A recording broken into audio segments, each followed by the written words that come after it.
두 도시 이야기 다시 8. 찰스 디킨스 지음 이기석 옹김. 황혼. 이리하여 형장의 이슬로 사라질 운명에 처해진 이 죄 없는 죄수의 불쌍한 아내는 남편에 대한 선고를 듣자 마치 자기 자신이 치명적 타격이라도 받은 듯 눈앞이 캄캄해졌다. 그러나 그녀는 단 한마디의 흐느낌도 입 밖에 내지 않았다. 이때 그녀는 비참함 속에 잠긴 남편을 격려하고 더 이상 불행을 느끼지 않도록 해줄 사람은 이 넓고 넓은 세상 천지에 자기 하나밖에 없다는 소리가 그녀의 가슴 속에서 힘차게 울려 나오는 것을 느꼈다.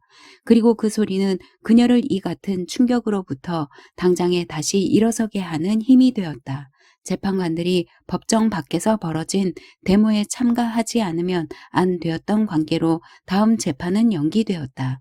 여기저기 복도로부터 성급한 소음과 사람들의 흐름이 쉴 새 없이 밖으로 쏟아져 나와 마침내 법정 안은 텅 비다시피 되었다. 이때 류씨는 남편을 향해 두 팔을 뻗치고 서서 오직 사랑과 위로의 빛을 띤 얼굴로 남편을 바라보고 있었다.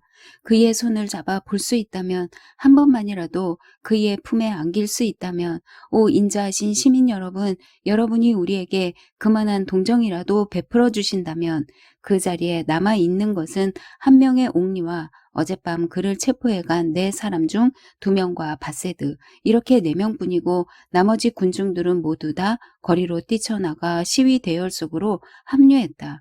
바세드가 나머지 3사람에게 제의했다. 부인을 남편의 품에 안기게 해 줍시다. 잠시 동안에 지나지 않을 테니까. 그 제의는 묵인되었다. 그들은 그를 방청석 사이를 지나 일단 높은 곳 피고석 너머로 손을 뻗치면 그녀를 가슴에 안을 수 있는 그 자리로 데리고 갔다. 잘 있어요. 내 사랑하는 당신, 나의 사랑, 당신에게 나의 마지막 축복을 보내요. 우리 다시 만납시다. 기진한 자들이 영원히 쉴 수 있는 하늘에서 우리 다시 만납시다. 남편은 아내를 가슴에 끌어안고 이렇게 말했다. 샤를, 저는 참고 견디겠어요. 하느님께서 지켜주고 계시니까요. 제 걱정은 마세요. 당신의 딸에게 마지막 축복을 보내주세요. 당신이 이 나를 대신해서 그에게 축복을 내려주구려. 당신이 이 아비를 대신해서 그에게 키스를 전해주구려. 당신이 이 아비를 대신해서 그 애에게 작별 인사를 전해주구려. 그는 아내의 몸을 떼어 놓으려 했다. 여보, 안 돼요. 잠깐만. 그녀는 외쳤다. 우리의 작별은 그리 오래지 않을 거예요. 저의 가슴은 갈갈이 찢어지고야 말 거예요. 하지만 전 힘 닿는 데까지는 어미로서의 의무를 다하겠어요. 그런 다음 제가 그 애를 이승에 남겨놓고 떠난다면 하느님께서는 전에 저에게 해주신 것처럼 그 애의 생애에 좋은 벗을 찾아주시고 잘 길러주시겠지요. 딸의 뒤를 따라온 아버지는 그들 앞에 무릎을 꿇고 용서를 빌려 했으나 다네는 한 손을 내밀어 장인을 붙잡아 말리며 울부짖었다. 안 됩니다. 안 됩니다. 그러시면 안 됩니다. 그러시면 안 됩니다. 저희에게 무릎을 꿇으시다니 천만의 말씀입니다. 이제 비로소 저희는 장인께서 그 옛날에 얼마나 마음속으로 괴로워하셨는가를 알았습니다. 저를 의심하시고 저의 가게를 분명하게 하셨을 때 장인께서 어떤 고통을 겪으셨었나 하는 것을 지금에야 알았습니다. 장인께서는 따님의 행복 하나만을 위해 당연한 증오와 싸워 이기셨다는 것도 이제서야 알았습니다. 저희 내외는 장인께 온갖 정성과 사랑과 효성을 다 바쳐 감사를 드립니다. 하느님이시여 저의 장인을 보호하소서. 박사는 백발이 성성한 머릿속에 두 손을 쳐놓고 쥐어뜯으며 고민에 찬 비명을 외칠 뿐 아무 말도 못했다. 피고가 끌려가자 류씨는 붙잡고 있던 남편을 놓고 기도를 올릴 때처럼 두 손을 맞잡고 서서 남편의 뒷모양을 물끄러미 바라보고 있었다. 그녀의 얼굴에는 숭고한 빛이 감돌고 있었고 입가엔 후회 없는 만족의 미소마저 흐르고 있었다. 남편이 피고인 출입구로 사라져가자 몸을 돌린 류씨는 아버지의 가슴 위에 그 귀여운 머리를 얹고 무슨 말을 하려더니 그만 기절해버렸다. 이때 멀대같이 서 있던 시드니 카턴이 어둠침침한 방 모퉁이에서 나와 그녀를 끌어안았다. 벽에는 박사와 미스터 로리가 있을 뿐이었다. 마차까지 모시고 갈까요? 전 무겁지 않습니다. 카터는 가볍게 그녀를 안아들고 문 밖으로 나가 마차 속에 정중히 뉘었다. 박사와 그들의 다정한 친구 미스터 로리가 마차 안으로 따라 들어갔다. 카터는 마부 옆에 자리를 잡았다. 불과 몇 시간 전만 해도 카턴이 어둠 속에 걸음을 멈추고 리씨가 밟고 다니던 포석은 어떤 것일까 하고 생각했던 그 문 앞에 일행이 다다르자 다시 리씨를 끌어안고 나온 카턴은 계단을 올라 방에 이르렀다. 방 안에 들어선 그는 리씨를 침대에 뉘었다.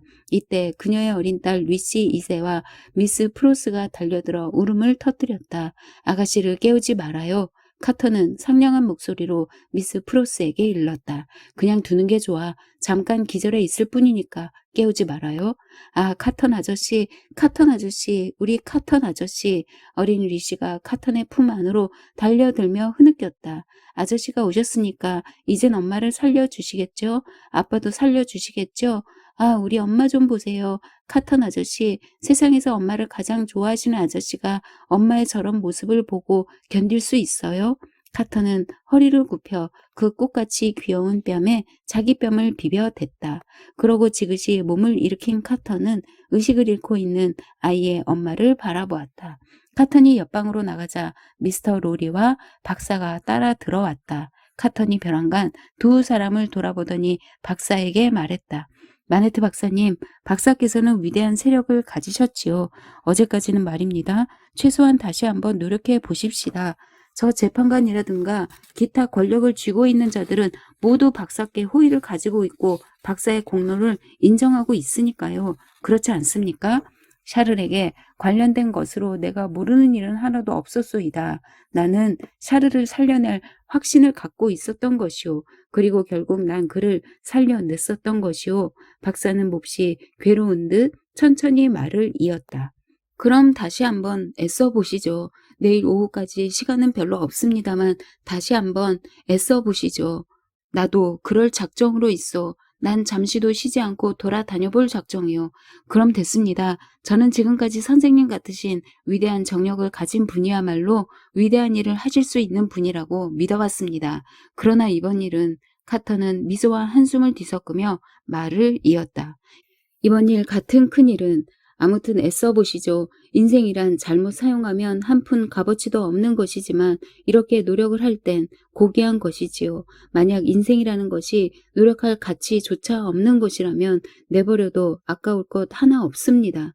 갑시다. 마네트 박사는 말했다.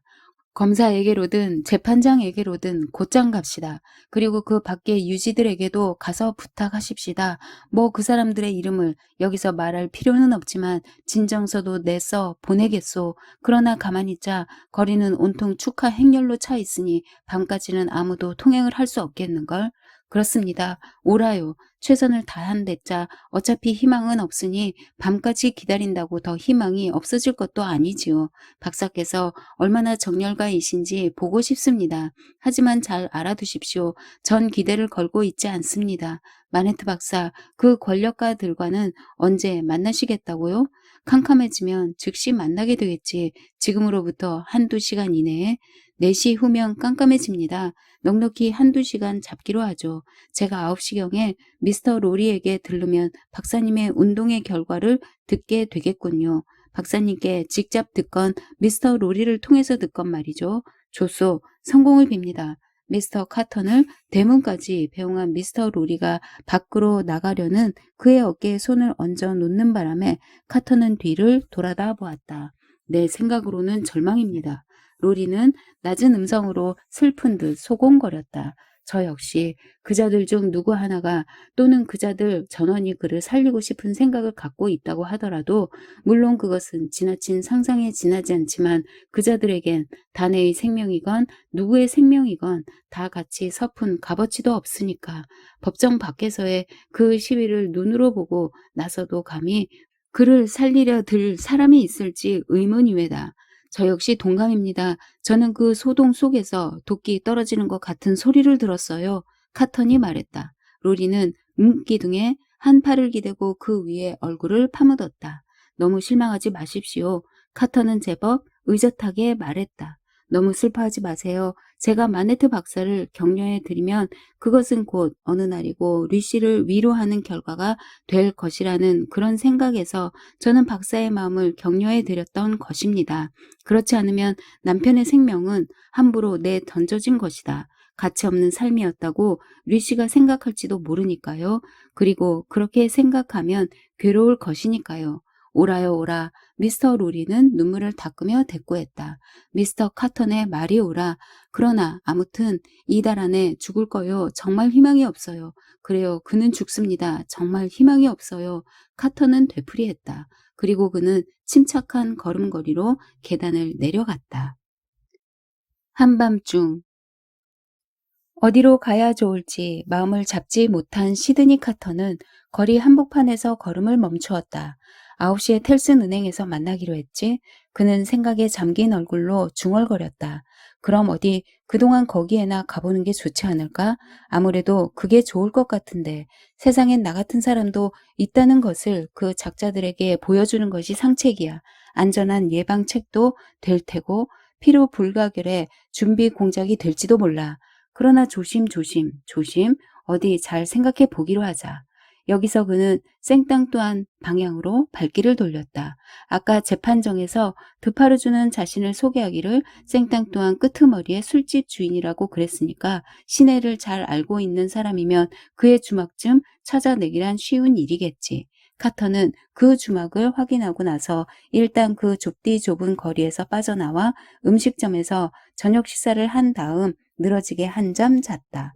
그가 상쾌한 기분으로 잠에서 깨어 다시 거리로 나간 것은 밤 7시나 되어서였다. 생땅투 안으로 향하는 길에 거울을 장식해 놓은 상점 진열장 앞에 걸음을 멈춘 그는 느슨해진 넥타이며 코트 기시며 수세미가 된 머리를 잠깐 손질하고는 드파르주의 주점으로 직행했다. 술집 안에 발을 들여놓고 보니 손님이라고는 한 사람도 없었다. 쉴 새 없이 손가락을 움직이며 쉰 목소리를 내는 자크 3번 이외에는 아무도 없었다. 아까 배심원석에서 본 이 사나이는 조그만 카운터 앞에 서서 드파르주 내외와 이야기를 주고받고 있었다. 방장스도 그 이야기에 한몫 끼고 있었다. 마치 그 술집 식구라도 되는 듯이. 술집 안으로 들어선 카터는 자리를 잡고 앉으며 지극히 서투른 말투로 소량의 포도주를 주문했다. 마담 드파르주는 처음에는 무심코 흘끗 바라보더니 점점 날카롭게 살펴보고 훑어보고 하다가 마침내는 그의 앞으로 다가와서 뭘 주문하셨지요? 하고 묻기까지 했다. 카터는 같은 말을 되풀이했다. 영국 양반이신가요? 드파르주 부인은 호기심에 찬 얼굴로 그 시꺼먼 눈썹을 치켜 올리며 물었다. 단 한마디에 프랑스어도 알아듣기가 힘이 들어 죽겠다는 듯이 그녀의 얼굴을 물끄러미 쳐다보며 역시 똑같은 심한 영국 사투리로 대꾸하며 카턴이 말했다. 네, 마담. 네, 나 영국 사람. 드파르주 부인은 포도주를 가지러 카운터로 되돌아갔다. 카턴이 자코뱅지를 들고 그 뜻을 번역하느라 진땀을 빼고 있는 채 하고 있으려니까 마담이 말하는 소리가 들렸다. 이봐요. 정말 애블의 몽드를 쏙 뺐어. 이번엔 드파르주가 술을 날라와서는 안녕하쇼 하고 인사를 걸었다. 그리고 드파르주는 카운터로 되돌아가서 그러게 좀 닮았군 하고 말했다. 마담이 단호히 반박했다. 무척 닮았대도 자크 3번이 쌍방을 조정한답시고 말을 건넸다. 마담, 마음속에는 그자 생각이 꽉 차 있으니까 그렇게 보이는 거예요, 마담. 방장스가 한바탕 웃어 젖힌 다음 덧붙였다. 그래 맞았어. 그뿐인가? 마담은 내일 그치 얼굴을 또 한 번 보는 것을 큰 재미로 삼고 기다리고 있는데 카터는 신문의 글자를 한 줄 한 줄 천천히 손가락으로 짚어가면서 열심히 연구하고 있는 얼굴을 하고 있었다. 그들은 모두 카운터 위에 팔꿈치를 괴고 바싹 모여서 소곤소곤 이야기를 주고받고 했다. 잠시 이야기가 끊어지고 잠잠해지더니 그들은 자코뱅지를 탐독하고 있는 채 하고 있는 카턴에게 들킬세라 가만가만히 모두 한 번씩 돌아보고는 다시 말을 계속했다. 그래, 마담 말이 옳아. 자크 3번이 확인했다. 왜 그만둬? 굉장한 효력이 있는데 왜 그만둬? 글쎄, 드파르주가 대답했다. 그렇기는 하지만 어떤 일정한 선에서 멈춰야지. 결국 어디서 선을 긋고 멈추느냐가 문제 아니야? 잘 알아도 자크. 마담은 분명히 말했다. 잘 알아도 방정스, 그리고 좀 더 잘 알아두란 말이야. 두 사람 다 내 말을 잘 들어요. 나는 그들이 폭군, 압정자로서 수많은 죄를 범한 데 대해 그들의 일족을 멸망시키고 멸족시키려고 오래전부터 나의 뜨개질 속에 기록해 두었어. 우리 집 양반에게 물어봐요. 거짓말인가? 그건 정말이야. 드파르주는 묻지 않은 말에 동의했다. 바스티유가 떨어지던 위대한 이 시대의 그 첫날 우리 집 양반은 아까 낭독한 그 수기를 발견해가지고 집으로 왔어요. 그리고 손님들이 다 돌아가고 가게 문을 닫은 다음 한밤중에 우리 둘은 램프 불에 비춰 바로 이 자리에서 읽었어요. 우리 집 양반께 물어봐요. 거짓말인가? 정말 그랬어. 드파르주가 동의했다. 그날 밤 우리 내외는 램프가 다 타버리고 이 덧문과 쇠창살 사이에 아침 햇살이 비칠 때까지 그 수기를 다 읽고 나서 나는 우리 집 양반에게 나의 비밀을 이야기했어요. 우리 집 양반에게 물어봐요. 거짓말인가? 정말이야. 드파르주는 또 한 번 동의했다. 나는 내 비밀을 우리 집 양반에게 이야기했대도 지금처럼 이렇게 두 손으로 내 가슴을 치면서 이야기했대도 여보, 드파르주, 난 바닷가의 고기잡이들 틈에서 자라난 사람이에요. 그리고 그 바스티유의 수기에 적혀있는 에브레 몽드의 형제에게 학대를 받았다는 농부의 가족이 바로 우리 집이었어요. 그 마룻바닥에 죽음의 상처를 입고 쓰러져 있던 소년의 누이가 바로 우리 언니였어요. 드파르주. 그 죽어간 남편이란 나의 형부였어요. 뱃속에서 죽었다는 그 아이가 바로 내 조카였어요. 그 소년이 내 오빠였어요. 그 아버지란 우리 아버지였어요. 그 죽어간 사람들은 모두 내 혈육이었어요. 그래서 나는 그들의 복수를 물려받은 것이에요. 우리 집 양반에게 물어보라니까 정말인가 거짓말인가? 그건 정말이야. 드파르주는 거듭 동의했다. 이래도 그만 그칠 테야? 바람이나 불 보고 그런 소리라지. 마담은 내뱉었다. 나한텐 그런 소린 마. 그 여자의 푸념을 경청하고 있던 두 사람은 그녀의 그 불을 뿜는 듯한 분노의 외침을 듣고 무시무시한 환희를 느끼면서 이구동성으로 그녀를 지지 찬양했다. 또 한 사람의 경청자 카터는 그녀의 얼굴을 볼 수는 없는 처지였지만 그녀가 얼마나 얼굴을 불그락 푸르락하며 엮어대고 있을까 하는 것이 눈에 선했다. 손님들이 들어오자 그들은 일단 해산하는 수밖에 없었다. 그 영국인은 술값을 치르고 어설픈 솜씨로 거스름돈을 받아세더니 이 고장에 낯선 사람처럼 인민광장으로 가는 길을 물었다. 드파르주 부인은 그를 문까지 안내하여 한 팔을 잡으며 길을 가르쳐 주었다. 이때 이 영국인 손님의 머리에는 그녀의 팔을 잡아 제껴 치도곤을 한 대 먹이고 싶은 충동이 스치지 않았다고 누가 장담하랴. 그러나 그는 그냥 그쪽을 향해 걸음을 옮겨가더니 곧바로 감옥벽 그늘 속으로 사라져버렸다. 약속 시간이 되자 그 그늘 속에서 다시 나타난 카터는 미스터 로리의 방에 모습을 나타냈다. 때마침 노신사는 초조한 근심에 쌓여 방안을 왔다 갔다 거닐고 있었다. 노신사의 말에 의하면 자기는 지금까지 리씨와 함께 있다가 약속 시간이 되어 불과 2, 3분 전에 이곳으로 돌아왔다는 것이다. 그리고 박사는 4시경에 은행을 나간 후 지금까지 보이지 않는다는 것이다. 미스터 로리는 10시까지 기다렸으나 마네트 박사는 돌아오지 않았다. 리씨를 이 이상 혼자 있게 내버려 둘 수 없다고 생각한 미스터 로리는 일단 그녀의 거처로 갔다가 다시 자성해 은행으로 되돌아오기로 작정했다. 그리고 그동안 카터는 혼자 난로 곁에서 박사가 돌아오기를 기다리기로 했다. 카터는 기다리고 또 기다렸다. 시계가 새벽 2시를 쳤다. 그래도 박사는 돌아오지 않았다. 미스터 로리가 허탕을 치고 돌아왔다. 박사의 소식은 오리무중이었다. 두 사람은 이 문제를 검토해 보았다. 그리고 박사가 오래도록 나타나지 않는 데에 오히려 약간의 희망을 둘 수도 있지 않느냐는 결론에 도달할 무렵 박사의 발소리가 계단에서 들렸다. 박사가 방 안에 들어서는 순간 모든 노력이 수포로 돌아갔음을 한눈에 알 수 있었다. 그것을 찾을 수가 없어. 박사는 말했다. 내게는 그것이 꼭 있어야 하는데 어디 있을까? 머리도 목도 앙상하게 다 드러나 보였다. 박사는 처참한 얼굴로 쉴 새 없이 사방을 둘러보며 말했다. 그는 코트를 벗어 들더니 방바닥에 떨어뜨려 버렸다. 내 의자가 어디 있지? 사방 찾아다녔지만 없어. 내 일감을 어떻게들 해버렸담. 시간이 촉박한데 구두로 완성해야겠는데. 두 사람은 서로 얼굴을 마주 보았다. 그들은 숨도 못 쉴 지경이었다.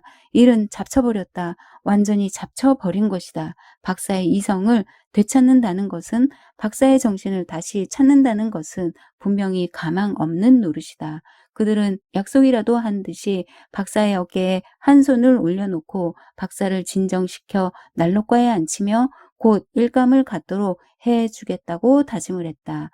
박사는 의자에 푹 주저앉아 난로 속에 쟤를 유심히 들여다보며 눈물을 뚝뚝 떨어뜨렸다. 다락방에 있던 때 일회의 모든 일은 다 일장춘몽이요 하나의 환상이었던 것처럼 박사가 드파르주의 신세를 지고 있던 당시와 똑같은 기진맥진한 꼴로 되돌아가는 것을 미스터 로리는 지금 다시 볼 수 있었다. 그들 두 사람 사이에 앉아 있는 박사는 한결같이 의자를 앞으로 뒤로 흔들어대며 신음소리를 내고 있었다. 카터는 박사의 다리에 거의 매달려 있다시피 되어 있는 박사의 코트를 집어 올렸다.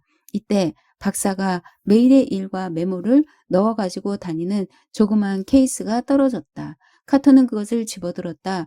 그 속에 한 장의 종이 쪽지가 접혀 있었다. 이게 뭔지 꼭 봐야겠는데요. 카터는 말했다. 미스터 로리는 고개를 끄덕여 동의했다. 카터는 그 종이를 펼쳐들고 살펴보더니 외쳤다. 다행이야. 하느님 덕분에. 건 뭡니까? 로리는 엄숙한 표정으로 물었다. 가만히 이 종이에 대해선 이제 곧 말씀드리겠지만 우선 카터는 한 손을 자기 포켓에 넣어 또 하나의 종이 쪽지를 끄집어내며 말했다. 이것은 저의 통행증, 파리 밖으로 나갈 수 있는 저의 통행증입니다. 보십시오. 시드니 카턴 영국인이라고 적혀 있지 않습니까? 미스터 로리는 그것을 받아서 펼쳐들고 잠옷, 엄숙하고 진지한 얼굴로 들여다보고 있었다. 내일까지 이 통행증을 좀 맡아주십시오. 내일 전 다네를 만나기로 했습니다. 아시겠습니까? 이런 것을 가지고 감옥으로 가는 것은 좋지 않으니까요. 어째서 좋지 않을까?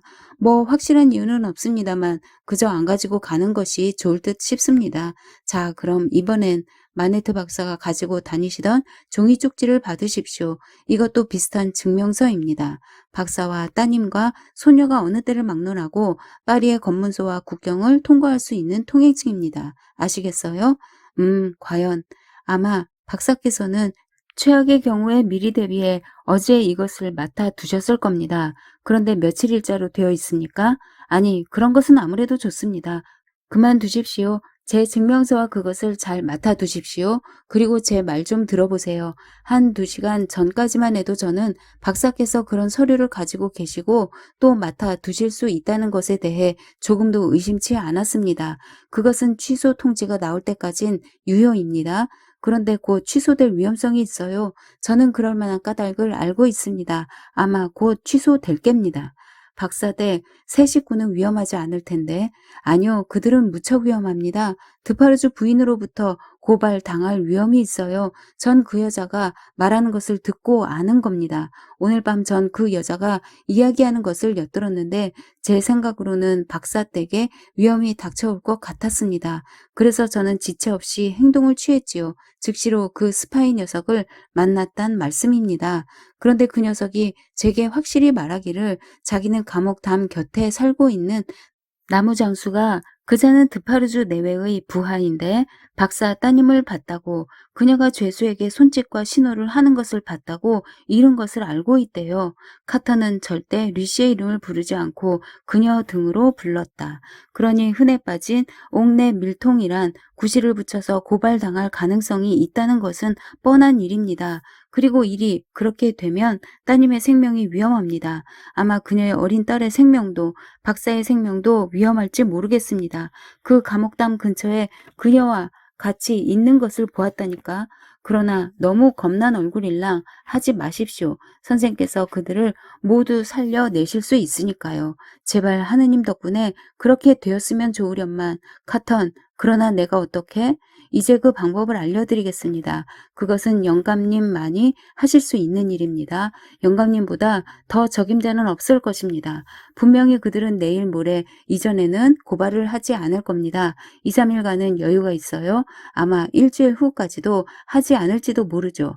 아시다시피 기요틴의 희생자에 대해 동정한다든가 눈물을 흘린다든가 하면 그것은 사형감입니다. 그러나 마네트 박사와 따님은 틀림없이 그 죄를 범할 게 뻔하거든요. 그래서 마담의 복수심이 얼마나 뿌리 깊은가 하는 것은 형용할 수 없을 정도지만 자기의 고발의 이유를 강화하고 증거를 2배로 하기 위해 그때를 기다릴 것입니다. 제 말씀대로 하시겠습니까?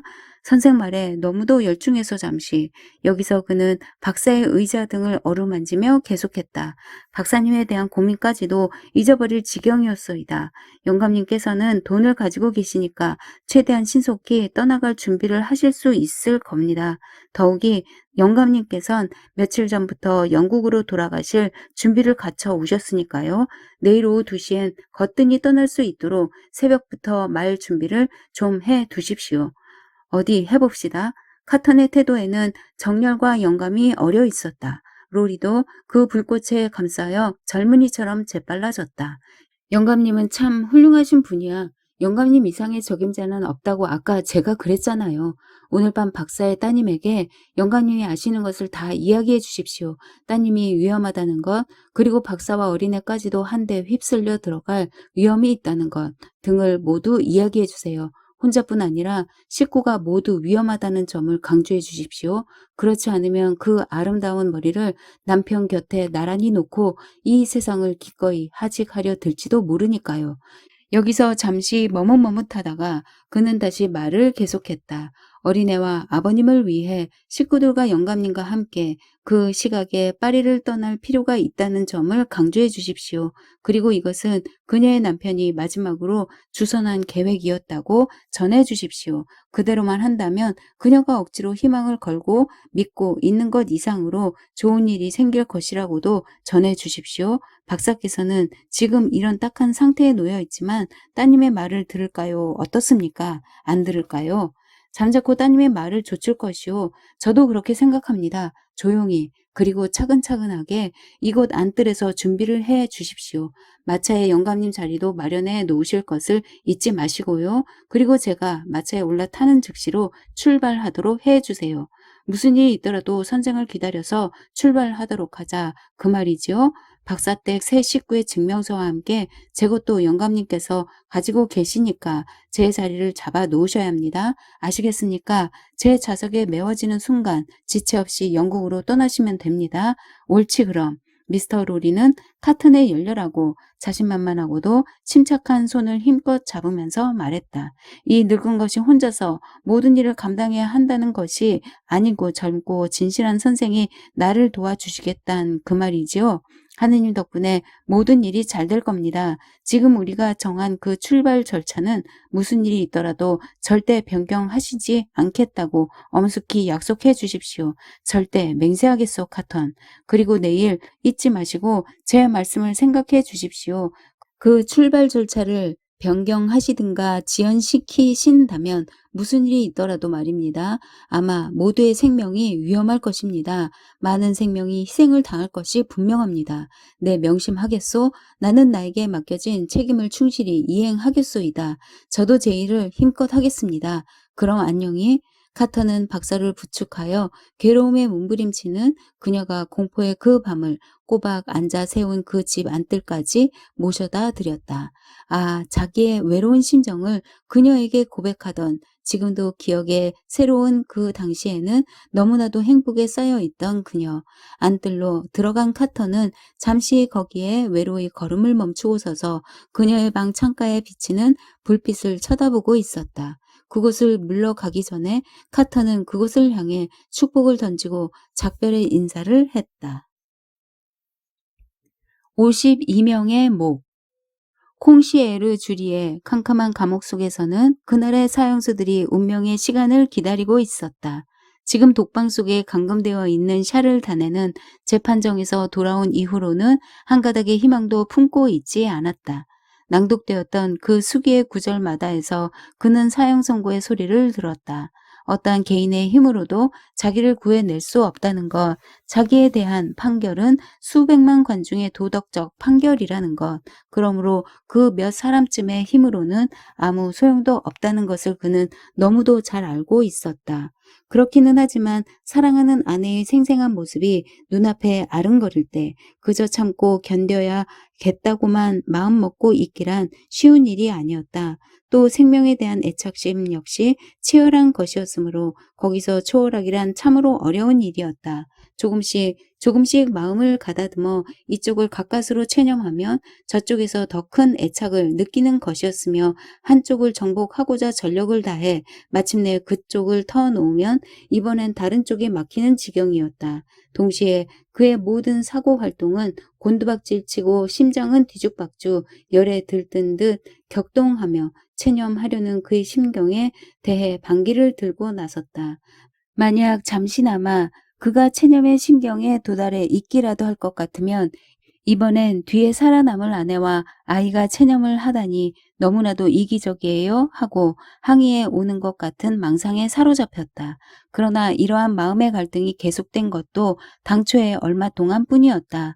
오래지 않아서 그는 자기가 부딪혀 가야 할 운명은 조금도 불명예스러운 것이 아니며 매일같이 수많은 사람들이 부당하게도 자기와 같은 길을 확고한 걸음걸이로 걸어가고 있다는 생각에 도달했다. 불현듯 이러한 생각에 도달하자 그의 마음은 용기를 얻었다. 그리고 뒤미쳐 그의 머리에 떠오른 생각은 사랑하는 사람들로 하여금 장차 마음의 평화를 즐기도록 해주느냐 못하느냐 하는 것은 지금의 자기가 평온한 마음을 갖느냐 못 갖느냐에 달려 있다는 생각 그것이었다. 이렇게 생각하니 점차 그의 가슴은 가라앉아 갔다. 여기서 그의 생각이 초월의 경지를 지향하여 높이 높이 올라갈수록 그의 마음은 아래로 위안을 얻어 가라앉았다. 죽음의 선고를 받던 그날 밤 그는 어둠이 찾아들기 전까지 이 같은 갈등과 투쟁의 길을 방황한 끝에 마지막 결론에 도달했다. 그날에 한해서는 필기도구와 등불의 구매가 허용되었으므로 그는 감옥의 그 램프가 다 타 버릴 때까지 마지막 편지를 썼다. 그의 편지는 리씨에게 보내는 긴 사연이었다. 장인의 투옥 사건에 대해서는 직접 말씀을 듣기 전까지는 자기로서는 아무것도 몰랐었다는 것, 더욱이 이 불행한 사건이 자기와 부친과 숙부의 책임이었다는 것에 대해서는 그 수기가 낭독되기까지 그녀와 마찬가지로 전혀 백지였다는 것, 그리고 이미 설명한 바 있었지만 내버린 자기의 성을 그녀에게 밝히지 않은 것은 장인의 언명이요 결혼식 날 아침에 제3 다짐을 받은 약속이었기 때문이라는 것. 그러나 이제 그 까닭을 알았다는 것, 그 옛날 결혼하기 전 일요일 뜰 안에 그 정다운 느릅나무 밑에서 런던탑 이야기를 할 때 장인께서 그 수기의 존재를 잊고 계셨었나 알고 계셨었나 그때 순간적으로 아니 그 후 영원히 하는 것은 아버님을 위해 추궁하지 말아 달라는 부탁.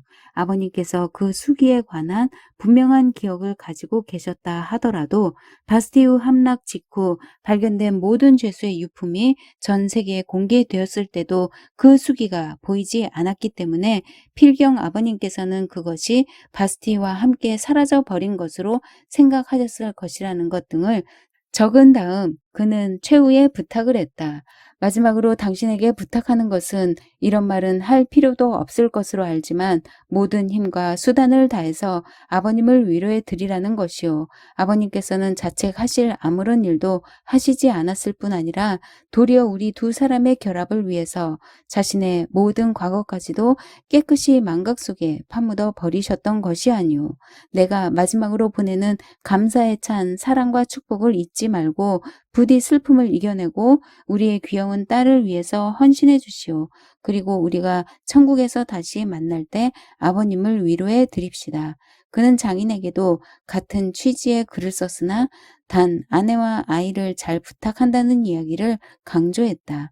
그는 또한 미스터 로리에게 편지를 쓰는 것을 잊지 않았다. 새 식구를 잘 돌봐달라고 부탁하고 자기의 재산 관계에 대해서도 설명한 다음 감사에 찬 우정과 따뜻한 경모의 정이 넘치는 글로 끝을 맺었다.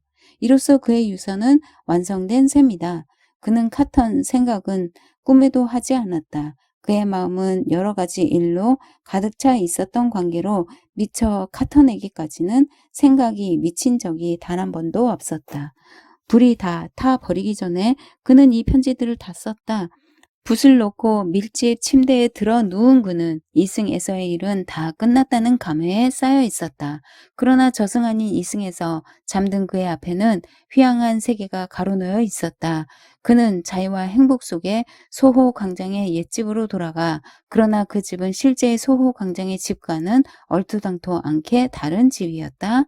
한없이 가볍고 해방된 기분으로 리시와 함께 있었다. 그리고 류씨는 말했다. 그것은 모두 악몽이었어요. 당신은 이 집 밖으로 나가신 적이 없었는걸요?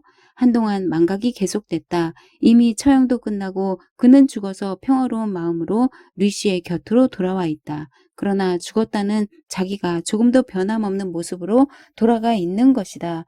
또 한동안 망각이 계속된다. 이번엔 그는 음산한 아침에 잠이 깨어 있다. 자기가 어디에 있는 것인지 무슨 일이 일어났었는지 정신이 없다.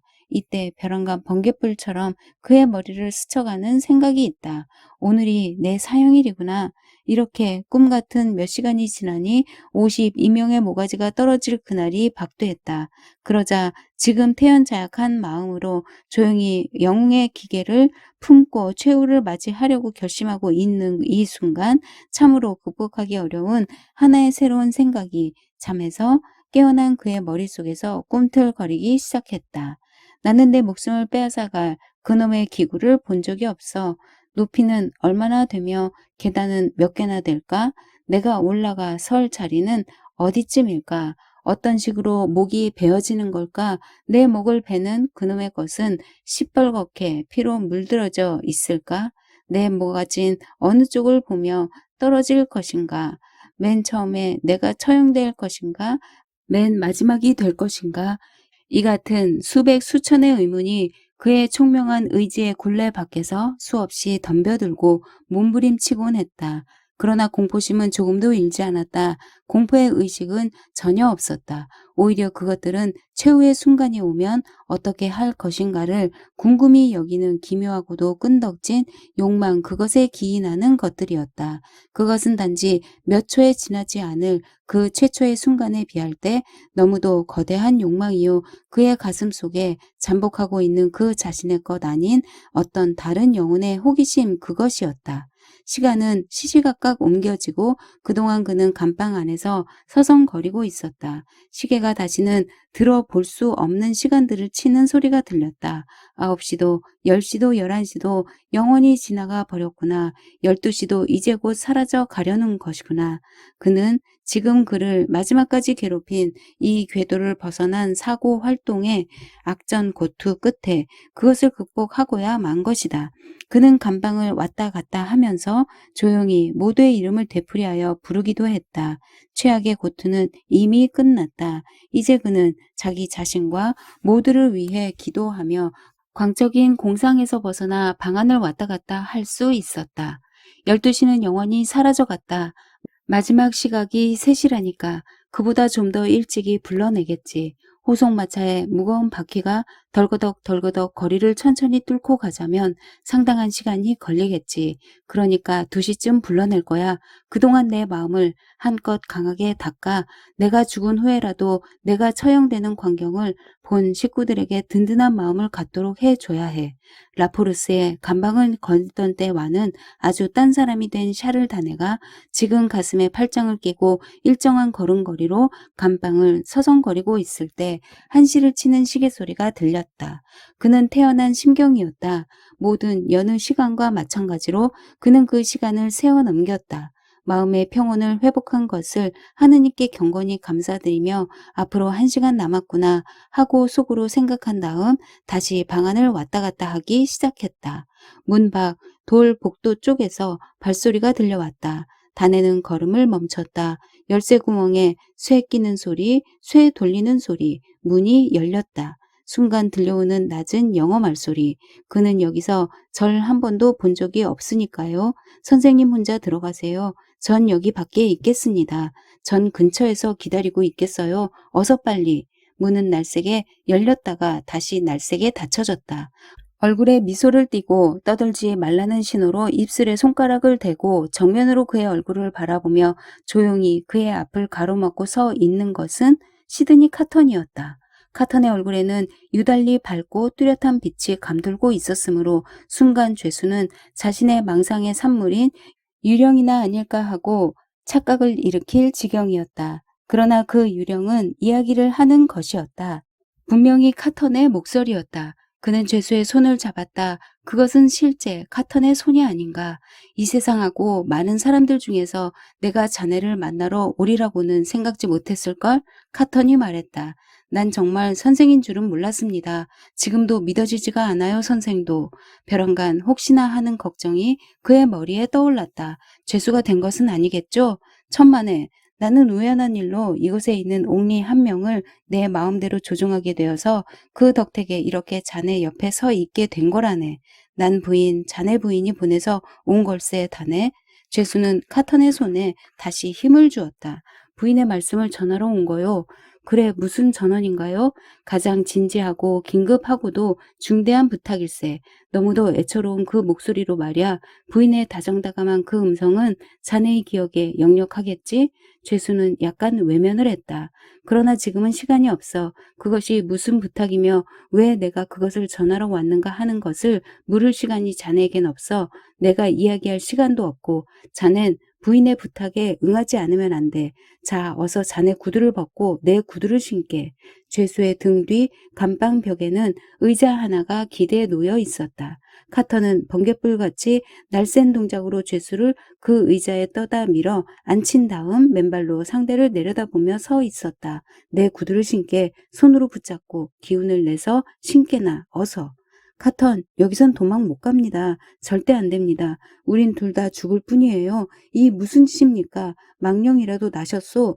자네 보고 달아나라고 했다면 내 미친 놈이겠지만 내가 언제 그런 말 했나? 내 자네 보고 저 문으로 나가라고 그랬거든. 미쳤다고 그러게. 그리고 이 방 안에 버티고 있게나. 그 넥타이를 내 것과 바꿔. 이 코트도 내 것과 바꿔. 그동안 내 자네 머리에 리본을 떼서 이렇게 내 머리처럼 뒤죽박죽을 만들 테니 완전히 초인적인 의지력과 행동으로 놀라울 만큼 날쌔게 카턴은 그의 복장을 몽땅 바꿔 입혔다. 죄수는 카턴의 손 안에서 마치 어린애처럼 놀았다. 카턴, 미쳤소? 탈주에 성공할 수는 없어요. 절대 불가능합니다. 전에도 수차 그런 짓을 하다가 모두 다 실패했어요. 제발 부탁입니다. 그만두세요. 당신까지 죽게 할 순 없어요. 여보게 다네, 내가 언제 자네 보고 문 밖으로 달아나라고 그랬나? 내가 그런 소리를 하거든 기절해버리게. 자, 이 탁자에 잉크와 펜과 종이가 있네. 자네 손을 가누고 글씨 쓸 수 있나? 선생께서 들어오시기 전까지는 내 손에 힘이 있었어요. 그럼 다시 한번 손에 힘을 주어 내가 이야기하는 것을 받아쓰게. 어서 여보게, 어서. 다네는 뒤죽박죽이 된 혼란한 머리를 한 손으로 잡고 탁자 앞에 앉았다. 카터는 오른손을 앞 가슴 속에 넣은 채 그의 곁에 바짝 붙어서 있었다. 내가 부르는 대로 그대로 받아 써주게. 누구에게 쓰는 것입니까? 그냥 써. 카터는 여전히 앞 가슴 속에 한 손을 넣은 채 말했다. 날짜는 며칠로 하나요? 날짜도 없어. 죄수는 한 번 물을 때마다 상대를 쳐다보았다. 카터는 여전히 앞가슴에 한 손을 집어넣은 채 서서 죄수를 내려다보았다. 만약에 당신께서 카터는 부르기 시작했다. 오랜 옛날에 우리들 사이에 교환된 그 말들을 회상하신다면 이것을 보시는 순간 즉시 그 의미를 아실 것입니다. 당신이 옛날에 그 말들을 기억하고 계시리라고 나는 믿습니다. 당신은 그것을 잊어버릴 그런 성격의 사람이 아니니까요. 카터는 앞가슴에서 손을 스르르 빼고 있었다. 급히 펜대를 움직이고 있던 죄수의 머리에 갑자기 미심쩍은 생각이 떠올랐는지 그가 무심코 얼굴을 드는 순간 카턴의 손이 멎었다. 분명히 무엇을 감추는 기색이었다. 그것을 잊어버릴 성격의 사람이 아니니까요 라고 썼나? 카턴은 다시 부르기 시작했다. 나는 내가 그때의 나의 말을 증명할 시기가 온 것을 감사히 여깁니다. 그러므로 나의 행동은 결코 비통과 후회의 대상이 되는 것이 아닙니다. 글씨를 쓰고 있는 단의 얼굴을 바라본 채 이렇게 말하면서 카턴의 손은 그의 얼굴을 향해 슬금슬금 내려갔다. 순간 단애가 쥐고 있던 펜이 탁자 위로 굴러 떨어졌다. 동시에 그는 멍청하게 주위를 둘러보았다. 이건 무슨 안개인가요? 단애는 물었다. 안개냐고? 무언가가 내 앞을 가로지른 것 같은데 내 눈엔 아무것도 안 보이는데 여기 뭐가 있을 리가 없잖아. 펜을 잡고 끝을 맺읍시다. 어서 어서. 마치 기억력이 감소되었다거나 두뇌의 작용이 혼란을 일으킨 것처럼 죄수는 주의를 집중시키려 했었으나 여의치 않았다. 그가 숨이 가빠짐을 느끼며 흐리멍덩한 눈으로 카턴을 쳐다보니 카턴은 여전히 앞가슴에 한 손을 넣은 채 차분히 자기를 내려다보고 있었다. 어서 어서. 죄수는 또다시 종이 위에 엎드려 쓰기 시작했다. 지금 나의 약속을 이행치 않는다면 여기서 카턴의 손은 또다시 슬금슬금 조심성 있게 내려갔다. 차후엔 그런 기회는 갖지 못할 것입니다. 지금 약속을 이행치 못한다면 카턴이 펜끝을 보았을 때는 죄수는 알아볼 수 없는 그림을 흘려 쓰고 있을 뿐이었다. 이제는 카턴의 손이 앞가슴 속으로 다시 들어가지는 않았다. 죄수는 원망하는 기색으로 튀어 일어났으나 카턴은 한 손으로 그의 콧구멍을 꽉 막고 또 한 손으로는 그의 허리를 움켜잡았다. 불과 수삼초 동안 죄수는 목숨을 바꾸러 온 이 사나이와 어렴풋이 격투를 계속했으나 1분도 못 가서 그는 정신을 잃고 방바닥에 쓰러져 버렸다. 카턴은 마음이 명령하는 바 목적을 위해 충실히 두 손을 날쌔게 움직여 죄수가 벗어놓은 옷을 주워 입고 머리에 빗질을 하고는 허리에 죄수의 리본을 묶고 나서 조용히 스파이를 불렀다. 들어오게 들어와. 그러자 그 스파이가 나타났다. 자, 어때? 카턴은 기절하여 자빠진 사나이의 곁에 한쪽 무릎을 꿇고 그 종이를 그의 앞가슴 속에 쑤셔 넣으며 스파이의 얼굴을 쳐다보았다. 이래도 자넨 겁이 난단 말인가? 미스터 카턴. 스파이는 겁난 얼굴로 손가락 마디를 꺾으며 대꾸했다. 제가 겁내고 있는 것은 이까진 일이 아니에요. 선생님께서 약속을 하나도 어김없이 지켜만 주신다면 그런 걱정은 하지도 말게나. 내 죽는 순간까지 약속을 지킴세. 미스터 카턴, 무사히 52명의 머릿수를 채우시려면 약속을 지키셔야 합니다. 그 옷을 입으시고 끝까지 잘만 해주시면 전 겁날 건 없어요. 겁낼 것 없네. 난 이제 곧 세상을 떠나게 되니까 해치려 해도 해칠 수 없게 될 테고 또 친구, 죄수는 금세 이 고장에서 멀리 떠나게 될 테니까. 하느님, 제발 그렇게 되게 해 주시옵소서. 자, 어서 손을 빌려서 나를 마차로 운반해주게. 선생을? 스파이는 질겁을 하며 말했다. 이 사람 말이야, 이 사람이 내가 된 게 아닌가. 자넨 날 들여보내준 그 문으로 나가나? 물론 입죠. 자네가 날 이곳에 들여보내 주었을 때 난 벌써 기진하고 정신이 어찔어찔 했었으니까. 자네가 날 운반해 나가는 지금에 와서는 난 한층 더 정신이 없어졌을 거란 말이야. 알겠나? 작별의 장면이 너무 슬퍼서 말이야. 이러한 일은 여기서 흔히 볼 수 있는 일이니까. 너무도 많이 볼 수 있었던 일이니까 말이야. 자, 그럼 자네 목숨은 자네 손에 달려있는 셈일세. 어서 빨리 거들어줄 사람이나 부르게. 저를 배반하지 않으시겠다고 맹세해 주시죠. 스파이는 마지막 숨을 한 번 쉬며 떨리는 목소리로 다짐했다. 이놈아, 이놈아. 카터는 발을 구르며 내쏘았다. 이렇게 죽을 자리를 찾아오느라고 이미 엄숙한 맹세를 한 내가 아니냐. 이 귀중한 시간을 낭비하다니 어서 이 사람을 어제의 그 안뜰로 운반해 가게. 그리고 미스터 로리께서 보시는 앞에서 자네 손으로 거기 대기하고 있는 마차에 이 사람을 싣게. 그리고 바람을 쐬면 나을 테니 약은 필요 없습니다. 어젯밤 카턴이 드린 말씀을 잊지 마십시오. 어젯밤에 영감님의 약속을 잊지 마십시오. 이렇게 그 영감님에게 이르고 나서 즉시 출발시켜야 하네. 스파이는 사라지고 카턴은 탁자 앞에 걸터앉아 두 손으로 앞 이마를 괴었다. 금세 스파이는 사람들을 데리고 되돌아왔다. 아니, 이건 어찌된 일인가? 둘 중 하나가 쓰러진 죄수를 보고 물었다. 성 기요틴에 제비를 뽑은 친구를 만나보니 감개무량해서 기절한 건가? 그러나 훌륭한 혁명 애국자 같으면 다른 한 명이 말했다. 귀족이 사형을 면하는 제비를 뽑는 경우에나 이렇게 상심을 할까? 그들은 기절한 그 사람을 들어 문턱에 갖다 놓은 들것에 싣고 그 들것을 들어 올리려 허리를 굽혔다. 에브레몽드, 시간이 촉박했어. 스파이는 경고하는 투로 말했다. 잘 압니다. 에브레몽드가 아닌 카턴이 대꾸했다. 내 친구를 잘 부탁합니다. 제발 부탁이니 날 혼자 있게 해 주시오. 자, 모두들. 바세드는 말했다. 이 사람을 들고 나가세. 문이 닫혔다. 카턴은 혼자 남았다. 그는 청각을 최대한으로 긴장시켜 수상한 소리나 경고의 소리가 들리지 않나 하고 귀를 기울였다. 그러나 아무 소리도 들리지 않았다. 들리는 소리라고는 열쇠 돌리는 소리, 탕하고 문 닫히는 소리, 먼 복도를 지나가는 발소리뿐. 이상한 울음소리 하나, 다급한 고함 하나 들리지 않았다. 잠시 후 그는 안도의 한숨을 내쉬고 탁자 위에 앉아서 시계가 2시를 칠 때까지 줄곧 귀를 기울이고 있었다. 결국 비장한 각오가 되어 있는 그에게는 조금도 두렵지 않은 소리가 들려오기 시작했다. 잇따라 5번의 문 열리는 소리, 이윽고 그의 방문이 열렸다. 손에 명단을 든 옥리가 모가지를 들이밀며 단지 한마디 내뱉었다. 따라와, 에브레몽드.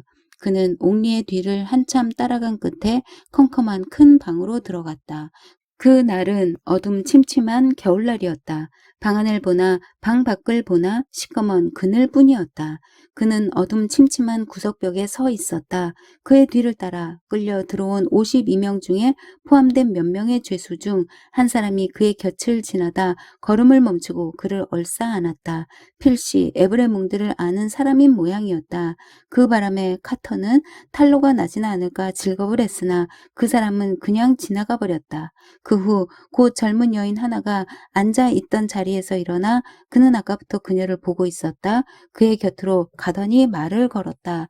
날씬한 처녀티 나는 몸매, 피 끼었고 여윈 귀여운 얼굴에 큼직하게 뜬 가련한 눈을 가진 아가씨였다. 에브레몽드님, 그녀는 싸늘한 손으로 그를 어루만지며 말했다. 저는 라포르스 감옥에서 같이 감금되어 있던 불쌍한 친모예요. 그는 우물쭈물 대꾸에 넘겼다. 오라, 그래 아가씨는 무엇 때문에 고소된 것이더라? 음모를 꾸몄다는 거예요. 공정하신 하느님께서는 저의 결백함을 분명히 알고 계실 겁니다. 그럴 수가 있다고 생각하세요? 저 같은 가난하고 힘없는 것과 음모를 꾸밀 사람이 어디 있겠어요? 이렇게 말하는 그녀의 얼굴에는 쓸쓸한 미소가 떠올랐다. 이에 측은한 마음을 느낀 카턴의 눈에서는 주르르 눈물이 흘러내렸다. 에브레몽드님, 저는 기꺼이 죽어가겠습니다. 정말 이 나라가 어떻게 되어갈 것인지 저는 모르겠어요. 에브레몽드님, 인간들이란 모두 이렇게 불쌍하고 약한 동물이니까요. 이승에서 마지막으로 그의 가슴을 따뜻이 해주고 부드럽게 해주는 것이 있다면 그것은 이 가련한 소녀, 바로 그녀였다. 에브레몽드님, 저는 선생님께서 석방되셨다는 소문을 들었는데요. 그것이 사실이기를 제가 얼마나 바랐었는지 몰라요. 석방되었었지. 그러나 다시 잡혀서 이 꼴이 되었어요. 만약에 선생님과 한 마차에 타게 되면 저의 손을 꽉 잡아주세요. 에브레몽드님, 저는 무섭지는 않습니다만 어리고 약한 여자예요. 그렇게 해주시면 한결 더 용기가 날 것 같아요. 그녀가 그 가련한 눈을 치켜뜨고 그를 바라보는 순간 벼랑간 그녀의 눈에는 의혹과 놀라움에 찬 빛이 감도는 것이 보였다. 그는 이래 닳고 굶주림에 여인 소녀의 손가락을 잡고 자기 입술에 가만히 갖다 대었다. 아, 그분을 위해서 대신 돌아가시려는 건가요? 그녀는 속삭였다. 그래요. 그리고 부인과 아이를 위해. 쉿. 아, 선생님의 용감하신 손을 잡도록 해주세요. 선생님. 쉿. 그래요. 그렇게 합시다. 불쌍한 아가씨, 마지막 순간까지 이렇게 잡고 있읍시다. 감옥을 뒤덮은 그 같은 그늘은 그날 이른 아침 같은 시각에 사람들이 떼지어 있는 성문을 또한 뒤덮고 있었다. 지금 파리를 떠나려는 마차 한 대가 검문을 받고 있었다. 누구요? 승객은 누구요? 증명서를. 통행증이 직접 건네줬다. 검문관이 그것을 받아 읽는다. 알렉상드르 마네트 의사, 프랑스인. 누가 그분이요? 이분입니다. 횡설수설 중얼대며 눈알을 쉴 새 없이 굴리고 있는 형편없는 노인을 가리킨다. 박사 시민동지께서는 분명히 도신 모양이군요. 아무래도 혁명열이 좀 과했던 모양이야. 과연 박사께서는 혁명열이 너무도 과했던 것이다. 그 바람에 많은 사람이 녹았어. 리씨, 그의 딸, 프랑스인이라. 그분은 누구죠? 이분입니다. 분명히 그럴성 싶은 분이군. 리씨라. 그럼 에브레몽드의 처군. 그렇죠? 그렇소. 에브레몽드는 딴 곳에 볼 일이 계신 모양이라. 리씨, 그녀의 딸, 영국인. 이 아이가 그 애인가요? 에브레몽드에 따라 내 키스해주마. 자, 이제 넌 공화국의 착한 시민과 키스를 한 거야? 아마 이건 너의 집안에서 생전 처음 있는 일일 테니 가슴에 잘 기억해둬라. 시드니 카턴 변호사 영국인이라. 누가 그분이죠? 그는 지금 마차 구석에 누워있다. 그를 또한 손가락으로 가리킨다. 분명히 영국인 변호사는 기절하신 모양이군. 신선한 공기를 쐬면 회복될 것으로 생각됩니다. 본래 건강하지 못한 데다가 공화국의 비위에 거슬린 친구와의 작별의 슬픔 때문에 이 모양이 된 것입니다. 이유는 그뿐인가? 그럼 대단할 건 없군. 공화국의 비위에 거슬린 나머지 조그만 창으로 내다보는 신세가 된 친구는 많으니까. 자베스 롤이 은행가 영국인이라. 그분은 어느 분이죠? 나요. 이것으로 일행 전원입니다. 이상의 모든 질문에 응답한 것은 물론 자비스 롤이었다. 마차에서 내려서 마차 창문에 한 손을 얹고 서서 한 무리의 검문관들에게 응답한 사람은 물론 자비스 롤이었다. 서류를 다시 받으시오. 자비스 롤이 확인했습니다. 그럼 떠나도 좋소이까 시민? 좋소. 마부 앞으로 가는 길에 행운 있기를. 여러분 안녕히. 이제 첫 고비는 넘었구나. 이렇게 자비스 롤이는 두 손을 맞잡고 하늘을 우러러보며 마지막 구절을 덧붙였다. 마차 속은 공포에 뒤덮여 있었다. 마차 속에서는 울음이 터져나왔다. 마차 속에서는 기절한 여행객의 무거운 숨소리가 들렸다. 너무 천천히 달리고 있는 건 아닌가요? 좀 더 빨리 달리도록 할 수는 없나요? 리씨는 노 신사의 팔에 매달려 애걸했다. 이봐요 아씨, 너무 빨리 달리면 도주하는 것 같아 보여요. 너무 빨리 달리라고 해선 안 돼요. 의심을 살 테니까. 뒤를 봐주세요. 뒤를. 저희가 추격당하고 있지나 않은지요. 길엔 아무도 없어요, 리씨. 여기까지 왔는데 누가 추격을 하겠소. 밤이 짙어간다. 점차 샤를단에는 몸을 꿈틀거리기 시작했다. 그는 소생하기 시작했다. 그리고 똑똑한 투로 말하기 시작했다. 그는 아직도 카턴과 함께 있는 것으로 알고 있는 모양이다. 글쎄 손에 들고 계신 것이 뭐냔 말이에요. 하며 카턴의 이름을 부르는 것이었다. 오 인자하신 하느님, 저희를 불쌍히 여겨 주시옵소서. 저희를 살펴 주시옵소서. 밖을 내다봐 주세요. 추격당하고 있지 않은지 봐주세요. 바람이 뒤에서 불고 있다. 구름이 뒤에서 떠돌고 있다. 달이 뒤에서 비치고 있다. 황량한 밤도 다 우리의 뒤에 있다. 우리를 추격하는 것이라고는 그것들뿐. 우리는 먼 길을 달리고 있다. 뜨개질은 끝나다. 52명이 그들의 운명을 기다리고 있는 바로 같은 시각에 드파르주 부인은 방장스와 혁명 재판정의 배심원 자크 3번과 더불어 음침하고도 불길한 회의를 열고 있었다. 드파르주 부인이 부하 장관들을 거느리고 회의를 소집한 장소는 술집이 아닌 그전 도로 인부 현직 나무장수의 오두막집 그곳이었다. 나무장수 자신은 그 회의에 직접 참여하지는 않았다. 그는 그들의 외곽을 도는 위성적 존재이냐 약간 떨어진 곳에 자리를 잡고 묻는 말, 묻는 의견에만 대꾸하였다. 하지만 우리의 형님 드파르주가 말이야. 자크 3번이 말했다. 선량한 공화국 시민임에도 틀림이 없잖소. 네? 프랑스를 다 뒤져도 말 잘하는 방장스가 그 째지는 금속성 음성으로 증언했다. 그분보다 더 훌륭한 사람은 없지요. 가만히 있어 방장스. 드파르주 부인은 살며시 상을 찌푸리고 부관의 입에 한 손을 대며 말했다. 내 말을 좀 들어봐요. 우리 집 영감 시민동지는 훌륭한 공화국 시민이며 용감한 사람이니까 공화국 기질에 딱 맞는 분이고 또 그렇기 때문에 신용도 이만저만이 아니기는 하나 마음이 좀 약해지는 때가 있어서 탈이야. 특히 박사 이야기만 나오면 맥을 못 춘다니까? 거참 유감인데요. 자크 3번은 굶주린 듯이 보이는 입에 그 잔인무도한 손가락을 대고 반신반의하는 기색을 하고는 쉰 목청으로 말했다. 그건 아주 선량한 시민답지 않은 짓인데 유감이야. 마담은 말했다. 이봐요. 난 그 박사고 뭐고 상관없어요. 난 말이야. 그의 모가지가 붙어 있건 떨어져 있건 내겐 아무런 상관도 없어요. 어떻든 내겐 마찬가지니까. 하지만 에브레몽드 일가만은 멸족을 시켜야 해. 그 계집도 그 딸도 다네의 뒤를 따르도록 해야 해. 에브레몽드의 처의 얼굴은 정말 기요틴에게는 안성맞춤에 희한한 것이야. 자크 3번은 쉰 목소리로 말했다. 난 푸른 눈과 금발이 떨어지는 것을 많이 봐왔지만 삼손이 그것들을 치켜들 땐 정말 멋져요. 흡혈귀인 그였지만 입으로는 미식과 같은 말을 짓거려댔다. 드파르주 부인은 눈을 아래로 내리깔고 잠시 생각에 잠겼다. 그 아이 새끼 역시. 자크 3번은 자기 말에 스스로 쾌감을 느끼며 말했다. 금발의 푸른 눈이거든. 더구나 거기에서 어린애를 보기란 드무니까 거참 아름다운 광경일 거야. 한마디로 말해서 드파르주 부인은 잠시 동안의 명상에서 깨어난 듯 말했다. 그 점에 한해서는 난 남편을 믿지 못하겠어.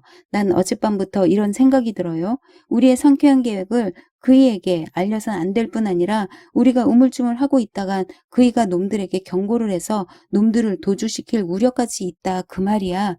설마 그럴 리야. 자크 3번이 쉰 목소리를 질렀다. 한 놈도 놓쳐선 안 돼. 아직도 우리의 마음은 반도 흡족하지 못하니까 하루에 20에 6곱이나 때려 잡아야 하는 마음이 후련할 거야. 한마디로 말하자면 드파르즈 부인이 계속했다. 우리 집 양반은 나처럼 그 일가를 멸족시킬 때까지 추궁할 이유를 갖고 있지 않아요. 또 나에게는 우리 집 양반처럼 박사 일가에 동정을 베풀 하등의 이유도 없는 거예요. 그러니까 난 나대로 행동을 취해야 한다는 거예요. 자, 이리 좀 와. 땅딸보 시민동지. 드파르주 부인을 존경하며 죽음의 공포 때문에 그녀에게 맹종하고 있는 나무 장수는 한 손으로 붉은 모자를 만지작거리며 앞으로 나왔다. 땅딸보 시민동지, 그 신호에 관한 것인데 드파르주 부인은 엄한 투로 말했다. 그 여자가 죄수에게 했다는 신호 말이야. 자넨 당장 오늘이라도 기꺼이 그 증인이 되어주겠지? 네네, 원 그러고 말곱쇼. 나무꾼은 외쳤다. 눈이 오나 비가 오나 매일같이 2시부터 4시 사이엔 항상 신호를 하고 있었는데요. 어린애를 데리고 오는 때도 있고 안 데리고 오는 때도 있었어요. 내 말은 틀림이 없어요. 난 이 두 눈으로 봐왔으니까. 그는 그 여자가 했던 가지각색의 신호 중에서 우선 몇 가지만을 언뜻 생각나는 대로 흉내내 보인다는 듯이 손발할 것 없이 온몸을 다 움직이며 이야기하는 것이었으나 실은 한 번도 본 일 없는 거짓이었다. 자크 3번이 말했다. 옥내 밀통이 확실해, 뻔해. 배심원 양반께서는 이의 없겠지요? 드파르주 부인은 얼굴에 침울한 미소를 띠고서 그를 바라보며 말했다. 여시민 동지 여러분, 혁명파, 애국 배심원만은 염려 마십시오. 동료 배심원을 대표하여 한 말씀 드립니다. 자, 그럼 어쩐다. 드파라주 부인은 다시 생각에 잠기며 말했다.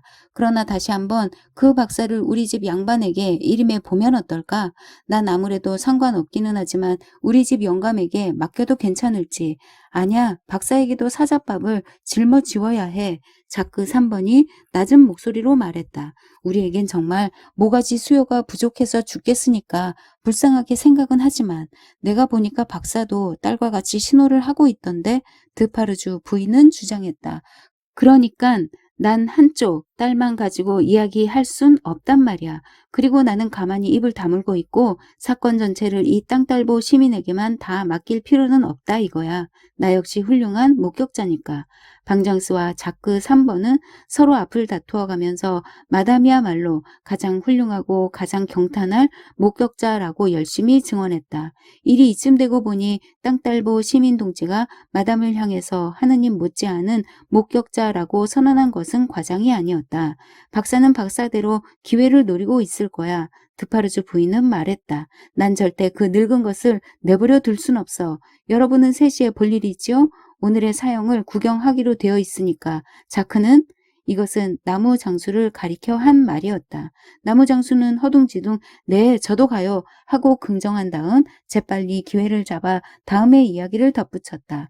즉 자기는 가장 열성적인 공화국 시민이며 때문에 그 익살맞은 국민 이발사를 구경하면서 오후에 끼견을 즐기지 못할 일이라도 발생한다면 정말이지 자기는 그 누구보다도 가장 비참한 공화국 시민의 신세가 되리라는 것이었다. 나도 말이야. 마담은 말했다. 거기에 가보기로 했어요. 구경이 끝나면 밤 9시쯤 되겠지. 생땅투안 우리 집으로 오게나. 놈들을 우리 지구에서 밀고 하세. 나본 장수는 말하기를 여시민과 행동을 같이 한다는 것은 자신의 영광이고 기쁨이라며 떠벌렸다. 그러나 여시민 당사자가 그를 겨누어 보는 바람에 적이 당황한 그는 강아지가 곧잘 하는 버릇처럼 흘끔 시선을 피해 뗄나무들 있는 대로 36개를 놓고는 그의 톱자루 너머로 그 당당한 빛을 숨겼다. 드파르주 부인은 배시몬과 방장스를 문 곁으로 더욱 가까이 오도록 불러서 그 문제에 대한 한층 더 구체적인 의견을 설명했다. 그 여잔 지금쯤 남편의 처형을 기다리며 울고불고 하고 있을 거야. 공화국의 판결을 원망하며 우리의 원수들을 동정하는 마음으로 가득 차 있을 거야. 난 그 여자한테 좀 가봐야겠어. 마담은 참 훌륭한 여자야. 그 얼마나 숭배할 만한 여걸이냐 말이야. 자크 3번이 신바람이 나서 외쳤다. 그만이야. 방장스가 외치며 마담을 얼싸안았다. 내 뜨개질감을 가지고 가구려. 드파르주 부인은 부관의 손에 그것을 쥐어주며 말했다. 그리고 언제나의 그 자리에 내 좌석을 잡아줘요. 의자도 언제냐의 그것으로 해줘요. 오늘은 여느 때보다 10,000원일 테니까. 곧장 그리로 가 있구려. 우리 대장님의 명령이니 기꺼이 복종하지요. 방장스는 냉큼 대답하며 마담의 뺨에 키스했다. 그 당시 시대의 바람을 맞아 무시무시하게 흉악망측해진 여인들은 얼마든지 있었지만 지금 거리를 걸어가고 있는 이 무자비한 여자보다 더 무시무시한 여자는 없었다. 조상들이 저지른 죄로 말미암아 죄 없는 사람이 죽어간다 할지라도 그런 것쯤 그녀에게는 아무것도 아니었다. 그러나 눈에 보이는 것은 그 사람 한 사람이 아니고 그들 일가 일당이었던 것이다. 또 그 죄 없는 죄수의 아내가 과부가 되고 그 자식이 아비 없는 고아가 되는 것쯤 그녀에게는 아무것도 아니었다. 아니 그것만으로는 아직도 벌이 가벼웠던 것이다. 이러한 냉혹한 마음을 그 거친 천의 우도 속에 감싸고 드파르주 부인은 걸음을 옮겨 놓고 있었다. 아무렇게나 걸쳐 입은 탓인지 일종의 이상 야릇한 몸매를 드러내었으나 우도심에는 틀림이 없었다. 싸구려 천의 붉은 모자 밑으로는 그녀의 검은 머리가 탐스럽게 내다 보였다. 앞가슴에 품고 있는 것은 총알을 잰 피스톨 한 자루, 허리춤에 감춰 찬 것은 서슬이 시퍼런 비수, 이렇게 무장을 감추고 자신만만한 걸음걸이로 그러한 성격을 가진 사람 특유의 그리고 처녀 시절에 장단지까지 맨살을 드러내고 맨발로 밤색 모래사장 위를 마음껏 활보하곤 하던 무탈한 걸음걸이로 드파르주 부인은 지금 거리를 걸어가고 있었다. 바로 이때 한편에서는 그 여행 마차가 짐을 다 싣기를 기다리고 있었다. 어젯밤 그 여행 계획을 세우던 때 미스 프로스의 탑승이 곤란하다는 문제 때문에 로리는 골치를 앓았다. 그 이유는 마차의 적재량 초과를 피하기 위해서뿐 아니라 가장 중요한 이유는 짐과 사람의 검문에 소요될 시간을 최대한으로 단축시키자는 데 있었다. 그들의 탈주 여부는 이곳저곳 검문소에서 불과 수초의 시간을 절약하느냐 못하느냐에 달려 있었기 때문이다. 이리하여 로리는 오랜 심사숙고 끝에 이윽고 입을 열었다. 미스 프로스와 제리는 언제든지 떠날 수 있는 자유의 몸이니 당대의 가장 빠른 마차편으로 3시에 출발하면 어떨까? 주체하지 못할 만한 짐도 없고 하니 금세 앞선 마차를 따라잡게 될 것이다. 아니 따라넘고 앞서게 될 것이다. 그러면 뒤에 오는 마차를 위해 미리미리 교대 말을 계약해 놓으면 지체될 것이 극도로 우려되는 밤새의 귀중한 시간을 많이 절약하게 될 것이 아닌가라는 것이었다. 적극적으로 이 계획을 받아들임으로써 이 긴급한 시기에 한번 정말로 봉사를 해보겠다는 생각이 든 미스 프로스는 대찬성을 표시했다. 미스 프로스와 제리는 일행의 마차를 전송할 때 솔로몬이 울부해온 것이 누구라는 것을 알자 한 10분 동안 목매 달린 사람 같은 고통을 겪었으나 다시 마음을 가다듬어 일행의 마차를 뒤따라갈 계획을 세웠다. 이때 드파르주 부인은 그들이 출발을 의논하고 있는 흡사 빈집이 되어버린 그 집을 향해 한 걸음 한 걸음 거리를 뚫고 오고 있었다. 그런데 어떻게 생각하시오, 크런처 씨? 말도 못하고 서지도 못하고 움직이지도 못하고 숨까지 못 쉴 만큼 지독한 흥분에서 깨어난 미스 프로스는 이렇게 말했다. 이 집 안뜰에서 출발하지 않는 게 좋지 않겠소? 하루에 2대씩 마차가 떠나면 의심을 살지도 모르니까. 미스 프로스, 내 생각으론 말이야. 크런처가 맞장구를 쳤다. 당신 생각이 옳건 글렀건 난 한결같이 당신 편이라오. 난 우리 귀중한 아씨댁 일로 마음을 너무도 졸여와서 말이에요. 여기서 미스 프로스는 엉엉 울음보를 터뜨리며 말했다. 계획이고 나발이고 세울 힘이 없어졌다니까. 이보, 크런처 무슨 좋은 계획 없을까? 장래 계획에 관해서는 크런처는 대꾸했다. 그럴 수도 있겠지만 지금 당장 현재에 관해서는 이 내 거룩한 돌대가리를 가지고서는 어림도 없다고 생각하는데, 그렇다면 마차가 여기 도착하기 전에 당신이 미리 가서 마차를 잡아가지고 적당한 곳에서 나를 기다려주는 게 어떻겠소? 크런처는 그러는 것이 제일 좋을 것이라고 생각했다. 그래, 어디서 날 기다리겠소? 미스 프로스는 물었다. 크런처는 너무도 머리가 어수선하여 언뜻 생각난다는 것이 런던의 템플바 하나뿐이었다. 아, 템플바는 수백 마일밖에 떨어져 있는 것이 아닌가. 한편 드파르주 부인은 바로 눈앞에 접근해 오고 있었다. 대성당 정문 옆에서. 미스 프로스는 말했다. 그 2개의 탑 사이에 있는 대성당 정문 근처에서 날 마차에 태운다면 여기서 별로 멀지 않을 텐데. 그래요, 멀지 않아. 크런처는 대꾸했다. 그럼 남자답게, 미스 프로스는 말했다. 곧장 마차역에 가서 장소 변경을 일러주고 오시구려. 그러나 난 안심이 안 돼. 크런처는 주저주저 하다가 머리를 설레설레 저으며 말했다. 당신을 혼자 두고 간다는 건 말이야. 무슨 일이 벌어질지도 모르는 그런 판국이니까 절대 아무 일도 없을 거요. 미스 프로스는 대꾸했다. 내 걱정은 말아요. 셋이나 그 전후에 대성당 앞에서 날 마차에 태워줘요. 여기서 떠나는 것보단 그 편이 사뭇 나을 테니. 난 자신 있어요. 자, 왜 이 모양이에요, 크런처? 내 걱정일랑 말아요. 우리 둘을 믿고 떠난 그분들 생각을 위해서라도. 이상의 열병과 미스 프로스가 그의 2 손을 덥석 잡고 고민에 찬 얼굴로 애원하는 바람에 크런처는 마음을 정했다. 그는 격려하는 듯 1~2번 고개를 끄덕인 다음 그녀의 소원대로 그녀를 혼자 뒤에 남겨두고 계획을 변경시키기 위해 밖으로 나갔다. 처음부터 생각하고 있던 사고 예방책이 이미 실천에 옮겨진 것은 미스 프로스에게 커다란 안도감이 아닐 수 없었다. 거리에 나갔을 때 특별한 주목을 끌지 않도록 태연한 태도를 취할 필요가 있다는 데 착안한 것은 그녀의 또 하나의 안도감의 연유가 되었다. 그녀는 시계를 보았다. 2시 20분이다.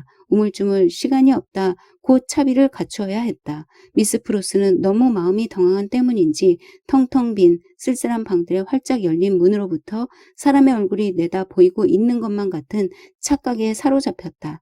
대야에 찬물을 떠다가 시뻘겋게 퉁퉁 부은 눈을 씻기로 했다. 치열한 겁에 들뜬 그녀는 단 1분 동안이라도 물방울의 시야가 가려진다는 것은 못 견딜 일이었다. 그리하여 그녀는 쉴 새 없이 손을 멈추고 누가 보고 있지나 않나 하고 주위를 살피지 않을 수 없는 심정이었다. 다시 얼굴을 든 그녀는 으앗 소리를 지르며 뒷걸음을 쳤다. 방 안에 사람이 서 있는 것이다. 대야가 방바닥에 떨어져 부서졌다. 물이 흘러간 곳에 드파르주 부인이 서 있었다. 기구한 험로를 넘어왔고 허다한 핏물 속을 걸어온 그녀의 발은 지금 냉수에 부닥쳤다. 드파르주 부인은 매정한 눈초리로 미스 프로스를 겨눠보며 물었다. 에브레몽드의 계집은 어디 있어? 방문들이 모두 활짝 열려 있으면 도주한 것이 드러날 것이라는 생각이 미스 프로스의 머리를 스쳤다. 그녀의 첫 행동은 그 문들을 닫는 것이었다. 방에는 문이 4개 있었다. 그녀는 그것들을 다 닫아버리고 나서 리시의 거처였던 방문 앞을 가로막아 섰다. 거기 가는 길에 드파르주 부인은 운명의 형장을 가볍게 가리키며 말했다. 거기에선 내 자리를 잡아놓고 내 뜨개질감을 가지고 모두들 기다리고 있지. 지나가는 길에 인사나 하려고 들렀소. 그 여자를 좀 만났으면 하는데 악독한 생각을 품고 왔지. 다 알아. 미스 프로스는 말했다. 어디 마음대로 해볼 테면 해보라지. 내 상대해 줄 테니. 둘 다 제각기 자기 나라 말로 짓거려 댔으므로 서로 상대방의 뜻을 알아들을 수는 없었지만 다 같이 얼굴을 노려보며 눈치로 때려잡느라 열심이었다. 지금 그 여자를 감추어둔 데짜 소용없어? 드파르주 부인이 말했다. 혁명파 애국 동지들이 아는 날엔 그만이야. 가서 그 여자에게 만나자고 전해줘. 내 말을 알아듣는 거야 못 알아듣는 거야. 내 눈깔이 침대 권양기쯤 된다면 미스 프로스는 대꾸했다. 내 눈은 영국제 침대의 내 다리쯤은 돼. 날 이겨내진 못할걸? 어림도 없고 말고 이 못된 것 같으니 내 상대해주마. 드파르주 부인은 이 골치 아픈 문자들의 뜻을 알아듣지 못하는 모양이었으나 자기가 무시당했다는 정도는 알아들을 수 있었다. 이 미련한 돼지 같은 것. 드파르주 부인은 상을 찌푸리며 외쳤다. 내 대답 같은 건 듣기도 싫어. 난 그 여자를 만나겠다는 거야. 가서 내가 만나잔다고 그러든가. 내가 들어가게 문에서 비켜 서든지 하란 말이야. 드파르주 부인은 자기 말에 설명이라도 하는 듯이 노발대발 오른팔을 휘저으며 말했다. 난 듣고 싶지도 않아. 미스 프로스는 말했다. 내 그 우스꽝스런 말 같은 것은 말이야. 그러나 내가 우리의 비밀을 몽땅 알고 있는지 조금만 알고 있는지 그것만 내 안다면야. 내 입고 있는 이 옷 외엔 무엇이든 전부라도 주겠다만. 둘 다 단 한순간도 상대방의 눈에서 시선을 뗀 적은 없었다. 드파르주 부인은 맨 먼저 프루스의 얼굴과 마주친 그 자리에서 한 발짝도 움직이지 않았다. 그러나 이제 한 발을 앞으로 내디뎠다. 난 영국 사람이야. 미스 프로스는 말했다. 난 목숨을 아끼지 않아. 난 내 한 몸 같은 건 두 펜스만큼도 생각지 않는 사람이야. 너를 여기 오래 잡아두면 둘수록 우리 아씨에겐 유리하단 말이야. 어디 내게 손가락 하나라도 대봐라. 내 그 시꺼먼 머리털을 송두리째 뽑아버릴 테다. 이렇듯 프로스는 재빨리 한마디씩 말을 내뱉을 때마다 머리를 뒤흔들고 두 눈을 부릅뜨고 나서는 또 단숨에 내뻗곤 했다. 그러나 일생에 단 한 번도 사람을 쳐 본 일 없는 프로스였다. 그러나 프로스의 두 눈에서는 정열이 넘치는 용기에서 북받쳐 오르는 눈물이 터져 나왔다. 이러한 종류의 용기란 드파르주 부인으로서는 도저히 이해할 수 없는 성질의 것이었으므로 드파르주 부인은 그것을 마음 탓이라고 오해했다. 겁쟁이, 내까지 것을 멋했어? 내가 직접 박사와 이야기할 테다. 여기서 드파르주 부인은 목청을 높여 외쳐댔다. 박사 시민동지, 에브레몽드에 쳐. 에브르몽드의 자식, 이 바보 겁쟁이만 빼놓고 드파르주 여시민 동지에게 대꾸하시오. 불러도 대답 없는 침묵, 프로스의 얼굴에 숨어있는 감출 수 없는 표정, 이런 것들과는 관계없이 번갯불처럼 떠오르는 의후, 그 어느 것의 소리인지는 몰라도 그들은 달아났어 하고 속삭이는 소리가 드파르주 부인의 귀에 들려왔다. 그녀는 날쌔게 방문 셋을 열고 들여다보았다. 방마다 어질러져 있네. 급히 짐을 꾸린 흔적이 있어. 방바닥에는 잡동사니가 흩어져 있네. 내 뒤에 방에는 아무도 없지. 어디 보자꾸나. 절대로 안 돼. 미스 프로스가 외쳤다. 이번만큼은 둘 다 상대방의 말을 완전히 다 알아들을 수 있었다. 이 방에도 없으면 다 도망친 거야. 도망쳤으면 추격해서 다시 잡아와야지. 드파르주 부인은 혼잣말로 중얼거렸다. 이 방 안엔 있는지 없는지 확실해질 때까진 너도 행동을 정하진 못할 거야. 미스 프로스도 혼자 중얼거렸다. 내가 막아선 이상 내게는 방안을 안 보일걸? 그리고 내가 방안을 보건 안 보건 간에 내가 버티고 있는 이상 너를 이 집에서 내보내진 않을걸. 난 애초부터 거리에서 굴러먹던 인생이야. 지금까지 날 가로막은 건 아무것도 없었어. 너를 갈갈이 찢어버리고라도 방 안으로 들어가 봐야겠다. 드파르주 부인의 두 손이 자기의 앞가슴을 뒤졌다. 프로스는 그것을 쳐다보았다. 그것이 무엇인지를 안 프로스는 그것을 내리쳐버렸다. 번쩍하는 불빛과 꽝 하는 소리. 한 사람이 서 있다. 연기 속에. 이 모든 것은 순간적인 일이었다. 연기는 거치고 무시무시한 정막이 뒤에 남았다. 연기는 방바닥에 죽어 널브러져 있는 분노하는 여인의 넋신양 그 위를 감돌고 있었다. 우선 자기가 살인을 저질렀다는 놀라움과 공포감에서 프로스는 되도록 멀리 시체를 피해 계단을 뛰어 뛰어내려가며 소용없는 도움이나마 청해 보려고 했다.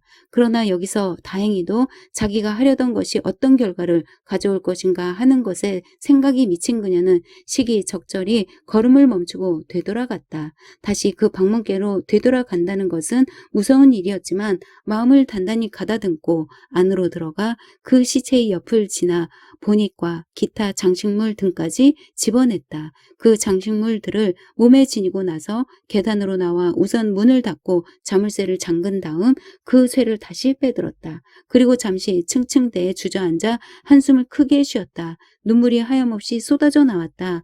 여기서 그녀는 다시 몸을 일으켜 36개를 놓았다. 다행히도 그녀의 보닛에는 베일이 달려 있었다. 베일이 없었더라면 필경 도중에서 검문을 받았을 것이었다. 또 하나 다행한 일은 그 여자의 얼굴은 갑자기 변색은 되었지만 딴 여자들처럼 금세 나타나 보이지 않도록 그렇게 유별나게 생겨먹은 얼굴이었다는 것이다. 다리를 건널 때 미스 프로스는 강 속에 방 열쇠를 빠뜨렸다. 자기의 병정 제리보다 수분 앞서 대성당에 도착한 그녀는 거기에 서서 기다리며 생각해 보았다. 그 열쇠가 그물에 걸려서 그 방 열쇠라는 것이 입증되어 그 방문이 열려 시체가 발각되고 성문에서 정지를 당하여 투옥되어 살인범으로 기소되면 어쩌나. 이런 부질없는 생각을 하고 있을 때 그녀의 병정이 나타나 그녀를 태우고 출발해 버렸다. 거기에서 무슨 소리가 나나요? 그녀는 그에게 물었다. 밤낮 그 짓들이지 뭐. 크런처는 대꾸하며 그녀의 질문과 얼굴 기색에 깜짝 놀랐다. 난 아무 소리도 안 들려요. 미스 프로스는 말했다. 당신이 뭐라는지 말이야? 크런처가 되풀이 설명했으나 허사였다. 프로스는 귀가 먹은 것이었다. 안 들리면 고개를 끄덕거려 주지. 크런처는 놀란 얼굴을 하며 생각했다. 틀림없이 눈은 성하겠지? 과연 그녀의 눈은 성했다. 지금도 거리는 시끄러운가요? 미스 프로스는 대뜸 다시 물었다. 크런처는 또다시 고개를 끄덕였다. 내 귀엔 안 들려. 1시간 동안에 귀머거리가 돼버렸나? 크런처는 몹시 당황한 듯 생각에 잠기며 반문했다. 어찌된 셈일까? 난 말이야. 미스 프로스는 말했다. 번쩍하고 탕 하는 것 같더니 그 탕 소리가 내가 이 세상에서 들은 마지막 소리였어요. 이 여자의 정신이 돌지 않았으면 다행인데. 크런처는 점점 더 머리가 어수선해졌다. 무슨 기운낼 약이라도 먹은 탓이 아닐까? 으악. 이 무시무시하게 소란스런 마차 소리가 안 들려? 그게 안 들려? 안 들려요. 아무 소리도. 미스 프로스는 이야기하는 그의 얼굴을 들여다보며 말했다. 오, 여봐요. 한번 크게 탕 하더니 그만 세상이 고요해졌대도 고요해진 채 요지부동이야. 한결같이 고요해. 생전 깨어지지 않을 고요함이야. 마지막 피치를 올려 달리고 있는 이때에 이 무시무시하게 소란한 마차 바퀴 소리도 안 들린다면 크런처는 자기 어깨 너머로 흘끗 돌아다보며 말했다. 정말로 이 세상 모든 소리를 못 듣겠구나. 과연 그녀는 영영 귀가 먹어버렸던 것이다. 영원히 사라져가는 발소리. 파리의 거리거리를 뚫고 죽음의 마차는 달렸다. 덜컹덜컹 삐걱삐걱 오늘의 포도주를 기요틴 여신에게 운반하는 6대의 호송마차다. 인간의 상상이 시작된 이래 상상할 수 있는 가장 탐욕스럽고 끝없는 개걸증에 걸려있는 모든 괴물들을 한 곳에 모아 녹였다가 다시 하나로 뭉쳐 놓은 것이 바로 기요틴 그것이다.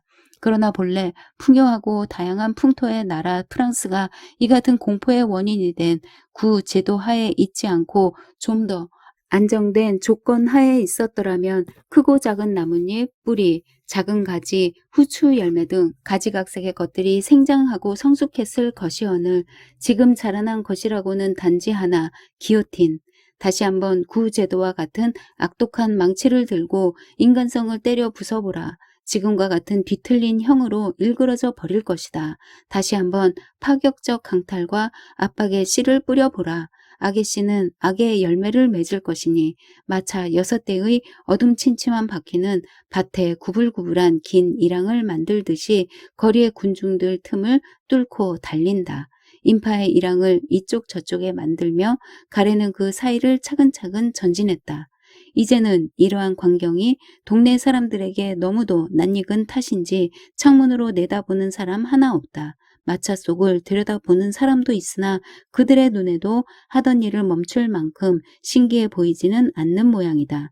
구경꾼 손님들이 와 있는 여기저기 집에서는 주인장이 무슨 대감이나 권위 있는 설명자 같은 의기양양한 태도로 이 마차 저 마차를 손가락으로 가리키며 어제는 여기 누가 앉아 있었고 그제는 저기 누가 앉아 있었다고 이야기하는 모양이었다. 몇 사람의 기마병으로 구성된 1단의 호위대가 마차와 나란히 달리고 있었다. 가끔 여러 사람들이 기마병을 향해 뭐라고 물어보곤 했다. 모두 똑같은 내용의 질문을 하는 모양이었다. 질의 응답이 끝나면 모두들 의례 세 번째 마차를 향해 밀려들었으니까. 마차와 나란히 달리고 있는 기마병들은 차고 있는 칼로 그 마차에 실린 한 사나이를 수없이 가리켰다. 군중들의 오늘의 호기심의 초점은 누가 그 죄수인가를 알고자 하는 것이었다. 그 죄수는 마차 뒤쪽에 머리를 숙이고 서서 그의 손을 잡고 같은 쪽에 앉아 있는 앳된 소녀와 이야기를 하고 있었다. 그는 주위의 광경에는 흥미도 관심도 없는 듯 줄곧 그 소녀와 이야기만 하고 있었다. 길고 긴 생트론의 거리의 이곳저곳에서는 그를 향해 아우성이 터져 나오곤 했다. 그가 그들의 아우성 소리에 다소나마 반응을 표시하는 점이 있다면 그것은 그가 머리를 흔들어 조금이라도 더 자기 얼굴을 감추려 할 때 어렴풋이 떠오른 조용한 미소뿐이라 하겠다. 그는 두 팔에 포승을 받고 있어 좀처럼 얼굴에 손이 닿지 않았으니까. 성당 계단에서는 스파이 겸 감옥의 양이 호송마차를 기다리고 있었다. 그는 첫 번째 마차 속을 들여다보았다. 없다. 두 번째 마차를 들여다보았다. 거기도 없다. 냉큼 그는 중얼거렸다. 날 속여먹여? 순간 세 번째 마차 속을 들여다보았다. 그의 얼굴이 밝아졌다. 누가 에브레몽드죠? 스파이 뒤에 있던 사나이가 물었다. 저기 뒤쪽에 있어요. 소녀의 손을 잡고 있는 잔가요? 그렇소. 그 사내가 외쳤다. 죽여라 에브레몽드. 귀족놈들은 모조리 기요틴으로 보내라. 에브레몽드를 죽여라. 쉿. 스파이는 겁난 듯이 그 사나이를 말렸다. 왜 안 된다는 거요, 시민동지?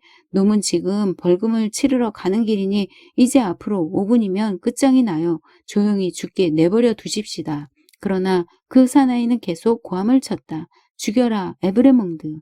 이때 에브레몽드의 얼굴이 그 사나이를 향했다.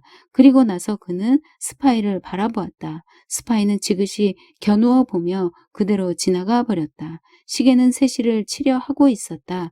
군중들 틈에 생긴 인파의 일랑은 방향을 바꿔 사형장으로 밀려가더니 딱 멎어버렸다. 좌우에 생긴 일랑이 무너져 마지막 가래가 지나간 그 뒤는 닫혀버렸다. 모두 기요틴을 향해 그 뒤에 따라 섰기 때문이다. 그 정면에는 흡사, 공설, 오락장 안뜰에라도 와서 앉아 있는 것처럼 한때의 여자들이 자리를 잡고 앉아 바쁘게 뜨개질을 하고 있었다. 맨 앞자리에서는 방장스가 서서 두리번거리며 친구를 찾고 있었다. 테레즈, 그녀는 금속성, 음성으로 외쳤다. 테레즈, 드파르주 본 사람 없소? 테레즈. 전에는 한 번도 빼놓지 않고 구경했었는데 곁에서 뜨개질을 하고 있던 자매격의 여자가 말했다.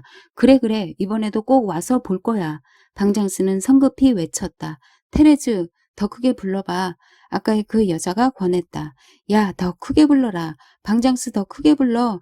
그래도 그녀는 그대의 소리를 못 들으리라. 또 한 번 크게 불러라. 운 나쁘구먼. 방장스는 의자 위에 서서 발을 구르며 외쳤다. 마차가 도착했네. 그리고 에브레몽드를 눈 깜짝할 사이에 저승으로 보낸 이 시각에 그 여자가 없다니.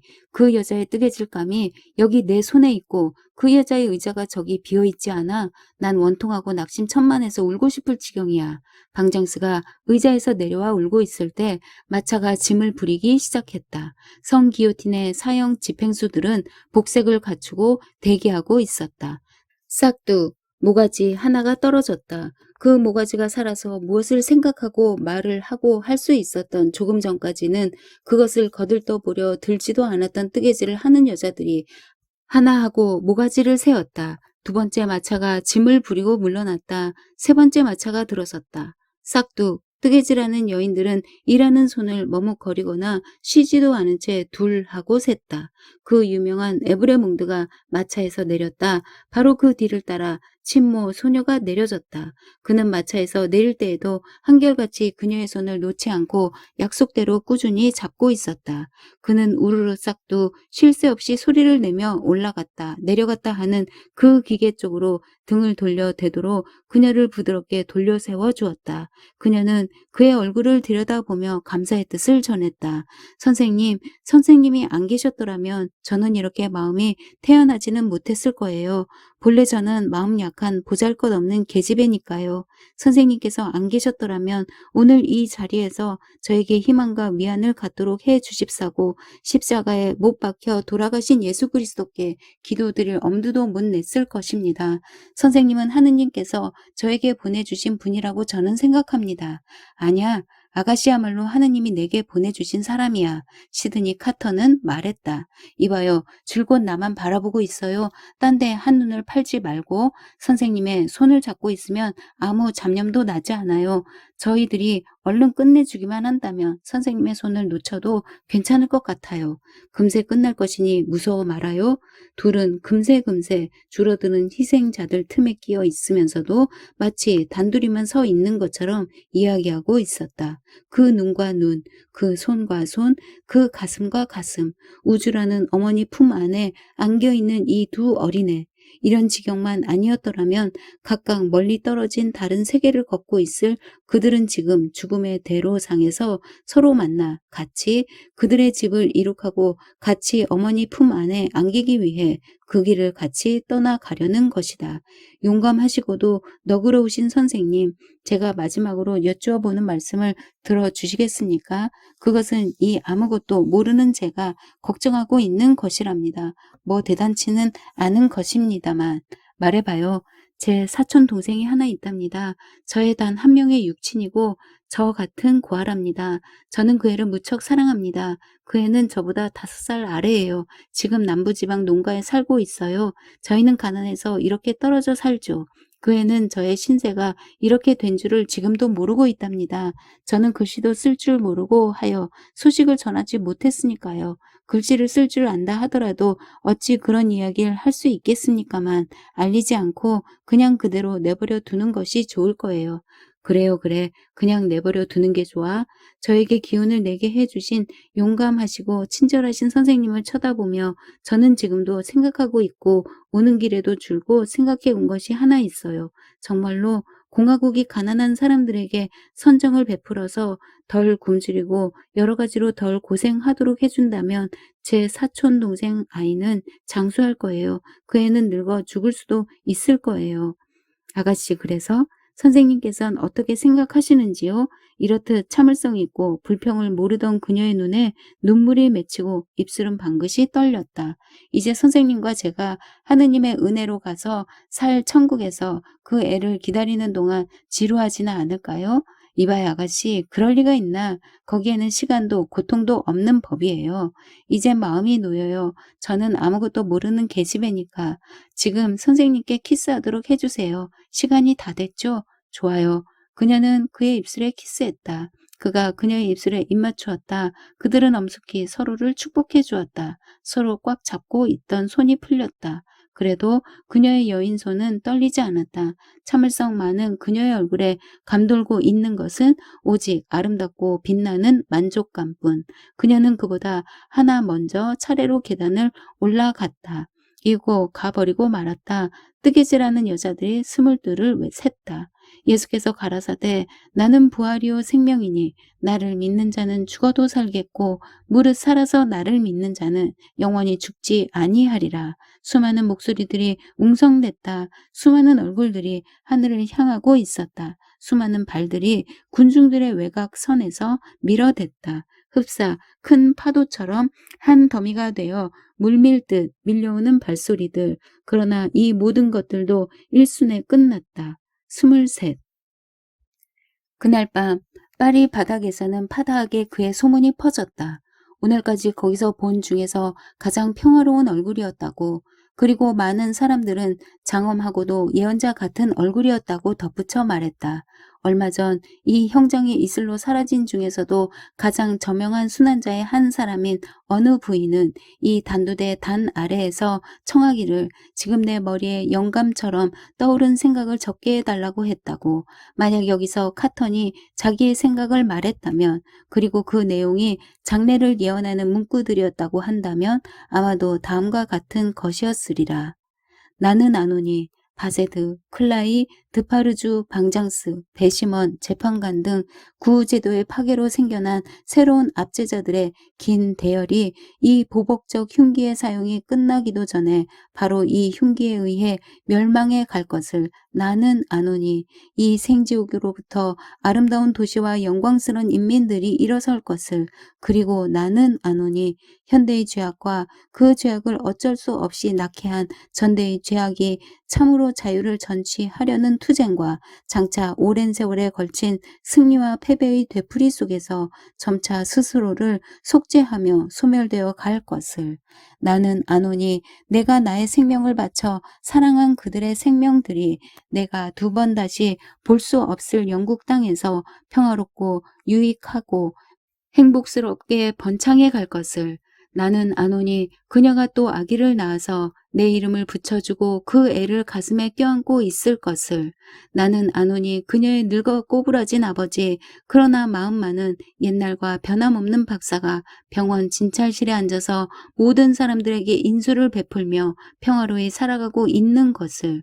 나는 아노니, 오랜 세월에 걸쳐 마네트 박사 일가의 친구였던 착한 노신사, 10년이란 긴 세월 동안 당신이 가지고 있는 모든 것을 가지고 그들을 부유하게 해준 그 노인이 그 보람을 저승에서 받고자 조용히 떠나가는 것을. 나는 아노니, 내가 그들의 가슴 속에, 그리고 그들의 자손과 그 자손들의 자손의 가슴 속에 하나의 성전으로 고이 간직될 것을. 나는 아노니, 노파가 된 그녀가 오늘의 이 내 제삿날에 나를 위해 눈물을 흘려줄 것을. 나는 아노니, 그녀와 그녀의 남편이 이승의 행로를 끝마치고 이승의 마지막 침상에 나란히 누울 때 그들이 그들의 영혼 속에서 내외간에 서로서로 숭배하고 존중하듯이 그들이 영혼 속에서 나를 숭배하고 존경할 것을. 나는 아노니, 그녀의 가슴에 안긴 그 애, 내 이름을 가진 그 애가 성장하여 과거 나의 것이기도 했던 인생의 길을 훌륭히 주파할 것을. 나는 아노니, 그 애가 성공하여 그녀의 영광으로 나의 이름이 빛날 것을. 나는 아노니, 내가 내 이름 위에 던졌던 그 오점이 사라져 가는 것을.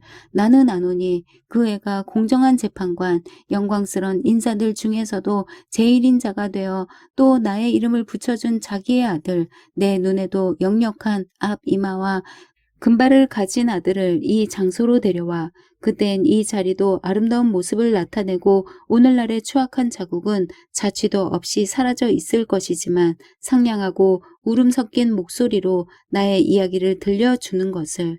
지금 내가 하려는 행동은 내가 지금까지 행해온 중에서 가장 훌륭한 행위이며 지금 내가 가려는 길은 지금까지 내가 걸어온 중에서도 가장 평안한 길이라는 것을.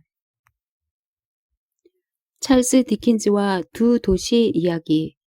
찰스 디킨즈는 영국 남한 포트시의 교회에서 태어났는데 아버지는 해군 격리부의 석이었다.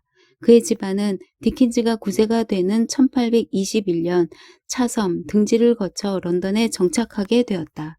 1822년 10세 때에 아버지가 빚 때문에 투옥되자 그는 생계를 위해 구두약 공장에 직공으로 일하게 되었다. 당시 영국은 산업혁명의 진전으로 자본주의 발흥기에 접어들고 있었는데 산업화의 이면에는 혹독한 빈곤과 비인도적인 노동 등 어두운 면이 많았다.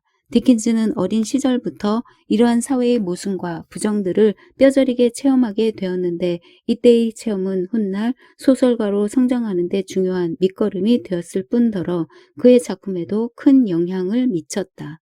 1823년 부친이 추록하자 그는 학교에 입학하여 초등교육을 받게 되었으며 초등학교를 마친 1827년에는 곧바로 변호사의 서기로 취직했다. 신문사의 의회 통신원을 거쳐 기자가 된 1834년부터 여러 정기 간행물에 풍속 견문 스케치를 기고하기 시작했으며 1836년 이들 기고문들을 모은 단편 소품집 보즈의 스케치를 출판, 문학가로서 첫 발을 내딛게 되었다. 1837년 전작의 확대판이라고 할 수 있는 장편 픽위크 페이퍼스를 완결시켰으며 이듬해인 1838년 그의 작가적 위치를 확립시킨 작품 올리버 트위스트를 출간했다.